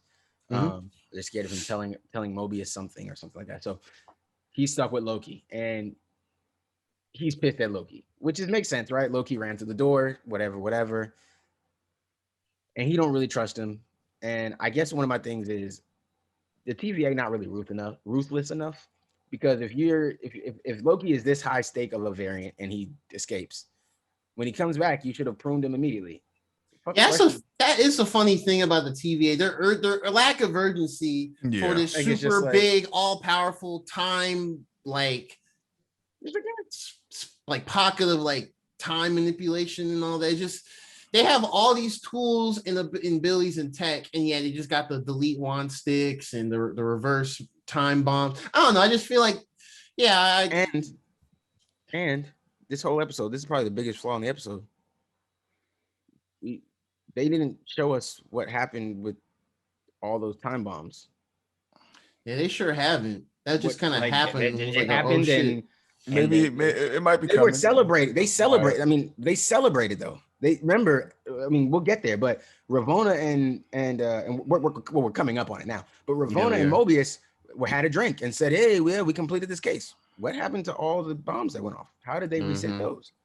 So they're gonna have to explain that to us. We got 2 more episodes. Hopefully, hopefully explain it in the next couple episodes. Or next episode, really. Next episode, they don't really got too many choices. They got 2 episodes, right? Yeah, so we're in the final act area now, I guess. Yeah, so they got to explain that shit quick and explain to us how we went a whole episode without seeing that happen after we ended this episode with seeing it happen. Like, no, got to fix that. So maybe that post-credit scene is a result of that, all those Nexus events going on. Yeah. But so what we're talking about, Mobius doesn't trust them, and he throws Loki in that the time loop, and we get to see Lady Civ. That was cool. That was dope. I would say that's a cameo, just because we haven't really. I mean, I don't think she's. You think she's like permanently coming back or something like that? I've seen rumors, but I don't know if that's true. I don't know either. I don't know. I mean, they might have her in New Asgard, but I don't know. Maybe, yeah. But either way, I think that'd be cool. It'd be cool to bring her back. She's a recognizable character, I guess. So it's cool to see her pop up here and just beat the shit out of Loki every time. That was funny. That was pretty funny. I did think funny little sequence, and it was a little bit. It wasn't. I didn't take it emotionally, personally, but I could see how you would, because,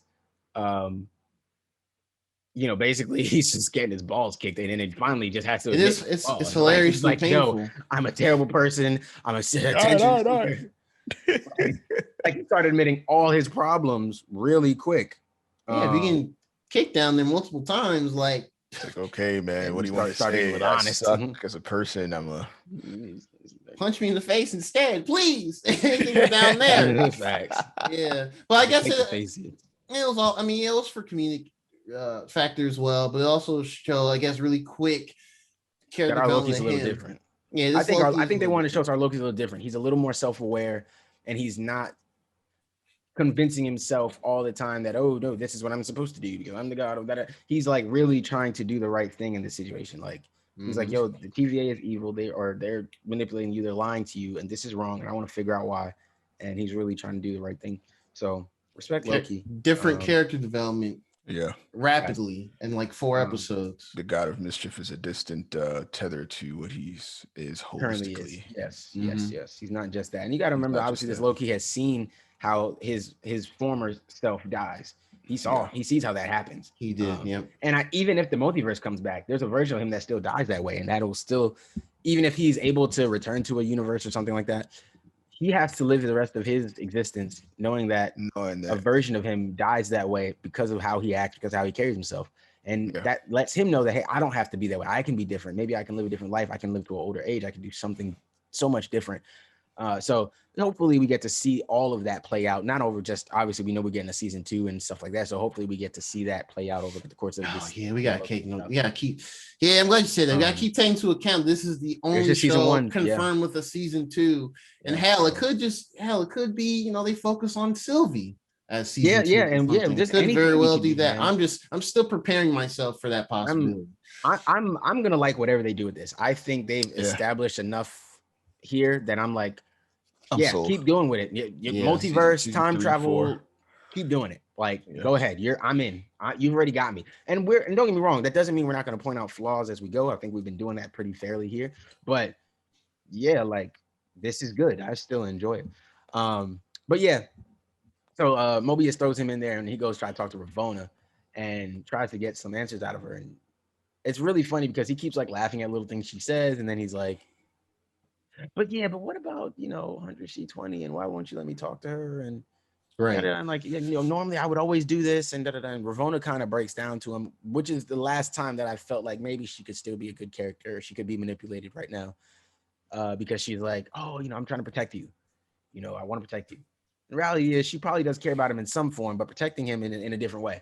Not protecting him because she thinks that, exactly. I'm not trying to protect you from the enchantments and blah, blah. I don't want you to know that you actually had a life, because I think Ravonna did think that to herself, like, it does change the meaning of her words. When she said to Mobius, a connection like ours, we've seen all of time, and a connection like ours is hard to find. Mm-hmm. I take that now as, you're some random dude from a planet. You know what I mean? The fact that we were able to build a connection where you want me to be my favorite analyst, and you clearly have some sort of attraction to me, and maybe I have something for you too. She's like, this is hard to find. Like, you don't get this over time. Like, look at it. Like, even look at the people in the TVA. It don't look like there's a bunch of relationships going on. Don't like niggas getting married or fucking or doing. I don't like niggas go home. It look like niggas don't do shit but live at the TVA. You know what I'm saying? Like, as much as he said, like, this is our town, this is our city, or whatever, it didn't look like they leave that building. It looked like they live there, and they do that 24/7. That's why I did think it was a little odd when Mobius fell asleep in that one scene, like the last episode or 2 episodes back, when they were looking for stuff, and Mobius was like kind of knocked out. I was just like, you fall asleep? How? Like, it don't seem like you need to. Right. But so everything Ravonna does and says now, I kind of look back and overanalyze and think what was a secret meeting between what she said now. Like, I don't know that I trust that she was being genuine in these moments. So that was super interesting. And she basically said, gets him to shut up by telling him that C20 is dead, which is sad. I wanted her to be able to come back. I was hoping that maybe we'd get to see her go back to her time in some way, or but I'm guessing nobody's gonna get to go back to their time, right? I'm gonna guess it'd be pretty tough to put these people back in their time or restore their exact, because the universe created Sylvie in her timeline, right? And then the TVA eliminated it. Unless the universe can create that exact same timeline, and without her in it, or with space for her to go replace it, how would, you know what I mean? Like, I don't know. It could be very complicated. So I'm gonna go over for now with the fact that I don't think anybody can go back to the timeline they came from. Yeah. Especially if they're all variants. Yeah. Their original can already be dead or something. Yeah, that's true too. That is true too. Your original person in the sacred timeline could be completely already gone naturally, so you have no idea what's going on. Yeah. It's messy. Yeah. So anyways, that interaction with Ravonna clearly gets Mobius thinking, and he goes back and tries to talk to Loki again. Trying to remember what that talk was about. They kind of talked back and forth, but he ended up saying, okay, Loki basically didn't break. Try to come. Loki tells him the whole fake story about how Sylvie came to him at first, and You know, yeah, he was the he tried to do a big mastermind. cover. Yeah, and was like, yeah, I did it. Of course it was me. When he said, of course it was me, I was like, yeah, you're lying. Like, yeah, you know that's not how on this happened. 4K. Yeah. And Mobius knew it too. So that was crazy. And then how Mobius figured out that Loki loved himself. He was just like, oh, you love her. narcissistic little, like, you're in love with yourself. You like that girl. You like her. Like, what? He's like, of course you would. Of course you would like yourself. He's like, no wonder that caused a Nexus event. Because, I mean, well, we don't have to go do it again, but yeah, imagine going another timeline and of all the people in the world, the millions and billions of people, the only person you really vibe with is just another version of you. I guess. I mean, that kind of makes sense, man. Who knows? Nah, not the only person. Who knows me better than me, man? Yeah, but I'm saying, like, you don't vibe with your alternate version parents and not like them. They ain't do nothing. Like, you can't even fit in with them for like a second. Like nothing. Like, come on, man. Something to work with. Yeah, man. But yeah. So then he goes back to Ravonna. They're signing the paperwork. He's giving up on Loki, even though Loki keeps telling him that TVA is lying to you. He questions Ravonna more. He switches the time pad. I thought that was kind of wavy and slick. I don't really understand how they knew for a fact that he stole it, but Ravonna was. This is so we just talked about how we felt like the TVA was not proactive or aggressive, but with Mobius they got mad aggressive because he came back. He was like, "Oh yeah, I saw we switched pads. Like, just straight him back." Seemed like he made it seem like it's something that happened all the time. Ravonna was like, "Nah, fam, you ain't switch shit. I know what you did. Hand my shit, bro. Like, yeah, come on, you fucked up." And he had that little sad moment of like, you know where I would go, wherever I'm from. Maybe I even had a jet ski, and that was just like, not the jet ski, not the jet ski. And then they pruned my guy Mobius. They deleted him on the spot. But I feel like well, okay, we're gonna get there. But yeah, that sucks. I think we're just about there. Well, no. You know what? Let's go there and then come back. Let's finish this through and come back because I think we can finish on that. I think that's a very like key point there. You see the emotion from Loki. He's hurt. As much as he maybe tried to act like Mobius was just an associate or a means to an end, clearly he had developed a bond and a friendship with him, and to a degree, he had a respect for him, and it bothered him to see him get deleted right there. And Mobius even kind of shouted out. Now, I wonder if Mobius knows what really happens when you get pruned. He probably I'm gonna assume he doesn't actually. I'm gonna assume he doesn't. The way he reacted made it seem like he doesn't, versus the way we see another. We'll get there at the end act, whatever. But so they move on, and now he gets to meet up with Sylvie. We're gonna go see these timekeepers, and you're gonna be punished the way you were supposed to be punished. You're screwed now. Big old timekeepers. I will tell you this: the second that door opened and we got to see their faces for real, I was like, "Well, these niggas are fake." Did y'all have the same sentiment? Like, when you saw them, like, "Oh, these aren't real." There's no. Yeah, I was like, "Oh, this is some puppet master shit." Yeah, easy. It was pretty obvious. Yeah, I mean, obvious. I think they made them that way to be very obvious. I think it was on purpose. I think you were supposed to know when you walked in, like, "Oh, these are puppets." Yeah, I did love the MCS looking room though. That was really cool. Yeah. I like the vibe. Nice design. Yeah, I like the vibe of the room and the little glowing lights, and they were sitting there. I will say, was it hard for you guys to kind of understand what they were saying at points? Shout out to subtitles. At some points they were mumbling. I had to turn the volume up and really kind of put my ear forward and be like, what? It was like their voice was just so deep, man. Yeah, super deep and like, So it was a little weird for me. So that was there. And then let me see. Yeah, oh yeah. So talking to the timekeepers, they're laughing, and Sylvie says, "I think you guys are scared." And scared of what? You're tripping. And then of course, let's backtrack. Let's backtrack so we can make that make sense, because I did skip a whole part here in between there where Hunter B-15 forces her way into the room with Sylvie and says, "Yo, you need to take me. I need to talk to you." Like, and she's like, "Yo, come on." And Sylvie's like, "Oh, what the fuck?" So they go back to Rock's car. I think people took that too deep. The only reason I like to reference this person is because I do think he has really good takes from time to time. I genuinely believe that we all come up with our own ideas. And it's not like we're stealing from him, but I do watch his content from time to time to see if he thinks same things that I think. And obviously he's thinking with a lot more knowledge on these things than I am. My knowledge is very basic. So when I come up with stuff, it's and I tell you that all the time. I don't read Marvel comics. So when I'm looking stuff up and researching, I end up getting probably more information than I intended on looking for, but that's how I come up with stuff. So, but Emergency Awesome, he really took that scene and was like, oh, it was a callback to the rain and it cleansing away. And I was like, I think you're thinking that too deep. It's just an apocalypse that she knew she could go to and wouldn't be seen. I don't, it's not that deep. I know what you're talking about. I watched that. You watched that, right? Yeah, I was like, yeah, what? Super. That was a reach. That was a reach. Yeah, it's a reference to the metaphor and stuff. No, it's not.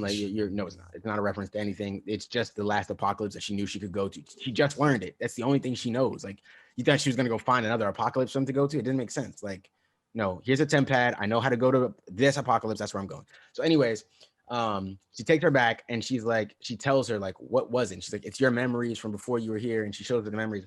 I wish we had been able to see those memories, you know, but just for her to come out and be like, I looked really happy. I was like, oh man, oh, this is so fucked up. Why would the TVA do this? And it just sucks that I want to know this for a fact, if these people can ever potentially go back to their timeline in any way, shape, or form, whether it means they need to have a mind wipe of the TVA or and all this other stuff or what, I don't know. But I just, it just be so, you know what I mean? Like, I really want to know if they can go back, because it's just like, or go to some version where they can have that life again. You know, maybe they go back to the inception of the time authority and reverse that, and then everything that happens. See, they can't reverse it though. They can just, you can't reverse that. That's like, I think the time variance authority showing up would have been the quote unquote first Nexus event. But it would have hit that critical point where you can't go back, quote unquote. I think it hit that point, which is what the TVA exists now. So if you go destroy them, you can stop it, but you can't change the fact that they did at one point exist out, and because they exist outside of time. Does that make sense? Like, you can't go back to when they started to exist, because they started to exist outside of time. You have to figure out who it was. And again, if we're going with the Kang the Conqueror theory, then that means you have to go actually to the future from where our MCU is. Go to find not Reed Richards. What's his name, Gerard, again? What's Kang's real name? Is Gerard frozen? Oh no, Gerard's frozen. Just stuck like that. You wouldn't even know. And he been like that for a couple minutes, but he be looking like that. So I was like, yeah, that's cool. That's just Gerard. And we're back. Back to Loki. And you guys might have seen Gerard dip out on us there for a second. You might have seen his face freeze up for a little bit. That might be a little funny frame. I'm gonna put a little funny face. I hope it's a funny frame. Oh, you just look like you pissed at somebody. Yeah. You look like you were just like staring at your Wi-Fi, like, nigga, you better not disconnect. I saw it happen immediately. And then it froze. Like, nah, well, I disconnected. That's what it looked like. It was okay though. It was okay. It wasn't bad. I can put a dope picture of you over that, so you look cool, bro. Don't worry. Okay, you gonna look cool, bro. Don't worry about it. Your dope Gerard's gonna be over there. Don't worry. All right. Cool. So, anyways, yeah, we were talking about them being finally seeing the timekeepers, and we knew that the timekeepers were definitely fake just from seeing them. We were like, these are puppets. So they go through their whole thing, and then that's what we did. We backtracked for B-15, which we got to see her backstory and stuff. But maybe there's something in the future for that. Who knows? Maybe. So then we get back, and B-15 comes in. She starts fighting with some people. She throws Sylvie the sword. They get to boxing and hooping and knocking niggas out and fighting and yap. And it's a whole cool little fight scene. You know, whatever. Nothing too spectacular or crazy, but just a decent little fight scene. Ravonna gets knocked out. Loki does have a couple moments in there where he's scared because he thinks Sylvie's about to get clapped, and he almost actually got clapped, thinking that she was going to get clapped in a fight. So whatever, they handle their business. Sylvie takes her sword, swings it at Buddy in the middle, the one that I think we all kind of thought looked like Jonathan, not we all, but that some people thought looked like Jonathan Majors. At him, yeah, and his head just goes floop. So, and he didn't look anything like Jonathan Majors in that. Yeah, he didn't. Scene, but in the one before, he kind of looked like it. But anyways, yeah. So, boom, his head chops off, and we're like, whoa. The crazy part about that is is the ominous laughing you hear as it Yeah. happens. Yes. Okay. Yeah. I'm actually The two guys next to him were like, yeah. So whoever had them configured, I was like, wait, why are they laughing? Though? Whoever got crazy sense of humor, they just cackling. Facts. So that's wild to me. That whoever was is, yeah, that was pretty hilarious. They like, just started cackling. We're all like, fake. Ha ha. Yeah, that's basically what it was. Yeah. Windows X. Dun, dun, dun, dun. Yeah. So they go out and they're like, whoa. So obviously, Loki and Sylvie just start having this moment of like, what the fuck? We thought we were here at the end. We thought we made it to the Holy Grail. Not at all. Like, we're screwed. Like, what the fuck happened? Like, yo. So whatever. But Loki still remembers what Mobius had told him about him and Sylvie and potentially their interests blowing all this shit up, right? Could fuck everything up if I can just kiss her and love her. And I don't know if that would have worked if they did it at the TVA, but who knows? If maybe they had to go through another time pad and then get out and then do it. But whatever. The point is that shit was supposed to do something. So as Loki goes in and he's got his back turned, nobody apparently can hear or see Ravonna get back up. Fine. Right. And Ravonna gets back up and just in that big old MC Escher room with the angles, sound bouncing everywhere. No one heard her go. I know y'all can hear them. Grab the little. Right. No one here grabbed. No one heard any of that scrambling. Her shoes scraping against the floor to get up. Nothing. She just got to throw the little thing into the back of Loki, and we saw Loki get clapped. Stuff like that. So I don't know if we talked about this, but by the time Loki got dusted. Not dusted. That's not fair. That's an endgame term. By the time Loki got pruned, you guys knew that it wasn't death, right? At least for Loki. Yeah, I did. Yeah. I mean, I knew it wasn't death. Immediate. Oh, they got when it happened to Mobius, I was hurt. I'm not gonna lie, I was hurt because I still wasn't sure. But when it happened to I was like, he's a main character. They can't just do it. Right. Yeah. His name's in the title, but no, I mean, it was that initial oh shit, and I was like, he's not dead though. Yeah. Yeah, no, not nowhere near dead. So we got to see that. And one thing I'll notice is that Sylvie clearly was upset, but she didn't necessarily get mad emotional. She didn't just hit her with the thing. She didn't Star-Lord it. She held him at point, and she held Ravonna at point and said, do it. And Ravonna's response is what made me know Loki's all right, because Ravonna goes, do it. Like, I don't care. Because she knows she's gonna go somewhere, wherever that takes her. I don't know if she goes to the same place as the Lokis. I don't know if she goes to a different place. I don't know if Mobius goes to a different place. But I knew that Loki was gonna be fine. Now, hopefully Mobius is just wherever all the Lokis are. I hope, but maybe not. You know what probably happened? Mobius was brainwashed. Mobius got sent to the same place as the Lokis. Lokis probably were like, "This is the dude that put half of us here." And they probably have him locked up in a cell somewhere. And our Loki that we know might have to go in and fight on his behalf, convince him, nah, he's good. He understands now. He was being manipulated. It wasn't his fault. All that type of shit.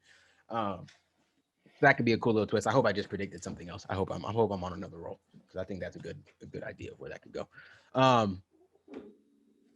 But yeah, so we get to see.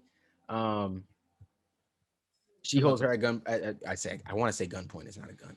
At a baton point, and has Ravonna there, and that's how the episode kind of ends right there with them saying, you need to tell me the truth. You need to tell me everything that's happening. So hopefully next episode we learn everything that's happening. Yeah, I think we will. I mean, there's 2 episodes left. I think that episode 5 we learn everything, and then episode 6 we learn how to stop everything, play it out. Yeah. Probably a full episode of not seeing Loki at all. No, that's not gonna happen. You think so? Because obviously we get into the last thing here is the post-credit scene where we see Loki wake up in what looks like a dystopian New York, type apocalyptic. Yeah, I got the vibe of dystopian conquered New York. It looked like it's kind of, I might be seeing what I want to see, but in the background when they showed the other Loki variants there, it looked kind of like a partially destroyed Avengers Tower. Yeah, I saw that too. Yeah. Mm-hmm. So I mean, I don't know. It could just be what they want. It could be nothing though, but it could just be a slight reference. You never know what it could be. It could be anything. It doesn't have. It could have just been something they put in there for that post-credit scene. And then when the actual scene comes up in the show, it's not there at all. Marvel likes to just throw shit at us. You know what I'm saying? So yeah. But we did get to see Loki wake back up, and he's like, "Am I in hell?" Hell And with one L. One L, hell, yeah. Am I in one one L? Norse hell, yeah. Norse hell. Am I in Helheim? Helheim, yeah. Helheim, yeah. Because we all play God of War. Look of course. Look at us knowing things. I know, right? My Norse school taught knowledge us this? begins None. and ends there. Yeah, pretty much. all my Norse mythology knowledge comes from a video game. Ain't nothing wrong with that, man. It does teach you a lot of shit. Anyways, though, but yeah, so he's like, "Am I in hell?" And they're like, "No, but you'll be dead if you don't come with us quickly." And we see Loki kind of get pulled up, and we see a couple different Lokis. Like we said, we see the backdrop of the Avengers Towers. We see a black Loki who's holding Mjolnir. We see that was really interesting. That was dope, right? I'm very curious about. It looks like someone made their own Mjolnir hammer. Yes. So now I'm curious about that Loki in particular. I need to know that what's going on with Black Loki with the hammer, bro. Is that Black Loki though? Because it is. I mean, he's Loki and he's black and he has Mjolnir. He's black. How do we know he's Loki though? We don't. I'm making an assumption. Like a bunch of Loki variants. There was old Loki, there was kid Loki, and there was crocodile Loki. And then there was a bunch of random. There was some other little fat looking Loki dinosaur thing and looking in the back. So I just assume this is our way that we're gonna see the Loki. But all the other I'm not going to do this to y'all this week because I know horns. wait, my bad. Say it in. I'm saying all the other Lokis had Loki horns, and he's the only one without them. So I was like, is he really Loki or is he just? He may or may not. I'm not saying he for sure is. I just for me, I'm going with the assumption that everybody is a Loki variant. I am as well. I think they are all Loki variants here. Yeah. Well, I'm guessing we're gonna see because I'm sure the episode 5 trailer is out now, but I'm thinking back to some of the older trailers that had the super fast cut snippets, and they showed one where it had what looked like our Loki, and he had the horns on again, but he had like this suit on. It said like he had like a Loki for president button. Yeah. So I'm gonna guess we're gonna see that Loki in this next episode. That's why I just think it's gonna be a lot of Lokis. My theory, and I'm probably wrong, but my theory is if I think it's dystopian Earth and New York, where that Loki won and took over shit, and he still has the Tesseract or something like that. That's my theory. So, and then maybe there's just. But why would this place be allowed to? So this place must be another place that the timekeepers or whoever. Well, not timekeepers. Whoever created the timekeepers might be allowing this place to exist outside of time. So this is the place where Loki actually technically wins, even though Loki's always lose, but they never die. Right. That's what Loki said. But in this case, this is a place where Loki wins, but it doesn't count because you're outside of time. You're not actually affecting shit. And this is where, and all you're going to rule over is other versions of you. Right. Yeah, I can see that too. Yeah. So I feel like I can see that. I think we kind of alley-ooped our theory. Yeah. So, that's kind of what I think. Given the one of the first trailers they showed last year, and they showed that snippet of like Loki going like, I'm going for president and all that stuff. At least that's my impression. So yeah, I guess we're gonna see Super Loki universe here. For sure, I'm excited. I'm excited about it, man. I want to see how this plays out. I'm definitely invested in this. Loki Wednesdays, thank goodness. Got the holiday tomorrow. Back. 1 day of work, and then Wednesday. 1 day of work, baby. Back in it. Plenty of time to edit this tomorrow. No pressure on me. I might have to be on a grill tomorrow, as well as today. But then there's no pressure on me. Actually, I'm probably not going to be on a grill today, but I'll be on a grill tomorrow. And then get this up, get this edited, and then Tuesday we be up so that we can all sit down as a family on Wednesday and get right back to it. Yeah, man. Yeah. We're gonna be excited. I won't post when I watch it in the chat. I will try my heart. I'll be like mid-type. Wait. Delete. Keep it on. Keep it quiet. My thing is no. Here's the thing. I'm sure Iain woke up, rolled over, and saw that message and was like, this motherfucker. This nigga saw it at 3 a.m. I read it. No, it wasn't 3. It was like 6. Yeah. I bust out laughing when I saw Ian's reaction. I was like, oh shit, yeah, I need to do this a lot. So my thing is, I don't care if you say like you saw it. I'm like, cool. It's normally when you like start giving the suggestions. It's normally when it's like, did I give a suggestion? No. I said was let me know y'all see. No, you have gotten a lot better. Like, all I'm gonna say is prune. You got better. Yes. Now that's what Gerard would do. Yes, Gerard used to do that shit. Just go have some prune juice. Gerard would be like, all I'm gonna say though, Loki teleportation. I'm a troll and be like, all I'm gonna say is, and that's the message. And you'd be like, bro, what? You'd be like, Gerard, chill. Like, hey, that's I've gotten better. You don't do that anymore. You don't. I've had my own character arc. Right, and the issue, the only issue is if you did it at like 1 or 2 o'clock, I'd be like, okay, I get it. Like, you know, Ian normally goes at lunch, and then I have time to normally watch it. But you did it. You started doing it when at the beginning, like in the morning. I mean, that was before work, which made sense. But yeah. I mean, like that was the time. I'd be like, yo, that shit was crazy. And I'm like, I'm sorry. Yeah, I mean, I'm not gonna lie. One of the reasons was so hyped with just every episode. I didn't know what was happening next. I was like, where can I post this podcast? Yeah, where can I have to tell somebody. Why am I awake now? No, I'd be feeling like that. I'd be feeling like that too. I bad. I'm like, I can't go to Twitter. I can't ruin the shit because Ian ain't seen it yet. Yeah, that's why I was like, what can I do? Yeah, I get it. We all been there. Man. Yeah. I'm just want to talk about it. Like, I just be like, I don't talk to y'all enough. Spoiler. Get it out somewhere. Woo. But yeah. So how overall feelings of the episode? You guys said this is your favorite episode so far. I mean, I say it's my favorite just because I say it has some highs, really high highs, some lows. I think the highs kind of just, you know, the whole, you know, Sylvie was taken from her timeline.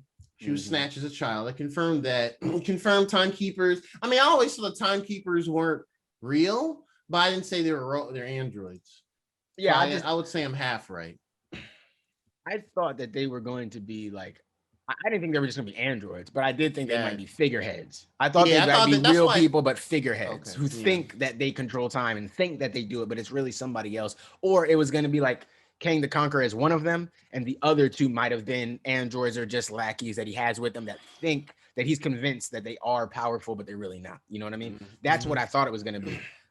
So to see them all three just be androids was like, whoa. All of them. But yeah. Loki's development ratings. We're not doing episode ratings, but so okay. So after the review of the episode, do y'all still feel like this was your favorite episode? What Draw said yes. Ian. Yeah. I would say it's still still up there. It's still the top one. Yeah. Okay. Everything that was revealed and yeah. How much we learned. Action. Yeah, actually, all that we learned and all that stuff. Yeah, I can understand that. They didn't leave too much mystery on the outside of the very end. So, yeah. Right. You got more answers than questions in this one. I think so. Yeah. I think we come out with a couple questions, but I don't think it's nowhere near as many as we went in with for sure. Yeah. No. You know, definitely helps. Yeah, man. Good. Other than internet betraying us and us losing Draw for a little bit, good pod. I think we did good. Yep. I think we did all right. I think people will enjoy some of our, early banter throughout the show. Lovecraft Country, Ratchet and Clank. Hopefully the nerds will really be into Ian's Windows 11 update. For real. You know, we got some console stuff out there. We didn't deep dive on it, but you guys can look forward for Star Wars anime. We'll definitely talk about that next week. I have a bunch of notes and everything. Yeah, we're gonna talk about that. That'll be super dope. And then and Loki, man. Obviously, we know what you guys are really here for. I don't know, man. Maybe for the finale we do like a short midweek short or something. I don't know. Maybe if we can. Maybe. I don't want to put too much pressure on us. But just for this finale. We'll play it by ear. Just play it. We'll see. But maybe for the finale, we try to do something. Don't got to be that night. We could probably maybe plan for it to do like on the Thursday or something like that. That'll probably be better. But just so that we can be right in the news, right into the thick of it. Actually, I just remembered. Actually, those. Okay, so here we go. Our end of the podcast. Sorry, I cracked myself up, bro. All right. So So I'm enjoying those memes on social media. I don't know where it came from though. It kind of just whoosh. I have no idea where it came from either. I just been seeing it more on Instagram, and I'm like, all right, okay. I didn't know that. Is that what they were saying? Into the thick of it. Yeah, Into the Thick of It. And so when what do you think they were saying? Gibberish, really. Yeah, I can't really say what I think they said. Everybody humble rappers. Something with filter fish or something. I don't. Yo, you're not the first one. No. You know, the funny part is Ian's not the only one to think that. And I'm not going to go look it up now because it'll take too much time. Yeah. But I did see somebody on Twitter say he thought it said like, life is a frugal bitch or something like that. And I was like, and the next comment, it was like, he said it says Into the Thick of It, bro. He was like, oh, my bad. I didn't understand. He was like, no, I'm bro, like, I didn't understand. But I thought everybody understood except for this nigga on Twitter. Understood. That might have been Ian's burner Twitter account, bro, because I don't know, dog. Burner had the back. Nobody knew. That shit was hilarious. Maybe it wasn't frugal, but any version of life is a something bitch is hilarious. It was something like that. It was life is a something. I might have been a picky bitch. It was something that he said. It was all funny though. It was hilarious. I'm not gonna look up the tweet, but it was really funny that he thought they were not saying Into the Thick of It. I knew it was Into the Thick of It, but I think it's because I saw videos with like the caption as Into the Thick of It. Yes, it made sense when I heard it, but I could see if you had no context and just saw a video, you'd be like, what the fuck are they saying? I could see that. Yeah, man. Yeah, that's funny, man. That's funny. All right, guys, it's a holiday. Let's get everybody out here so we can all go to our respective cookouts and get some meals and show some elbow meat.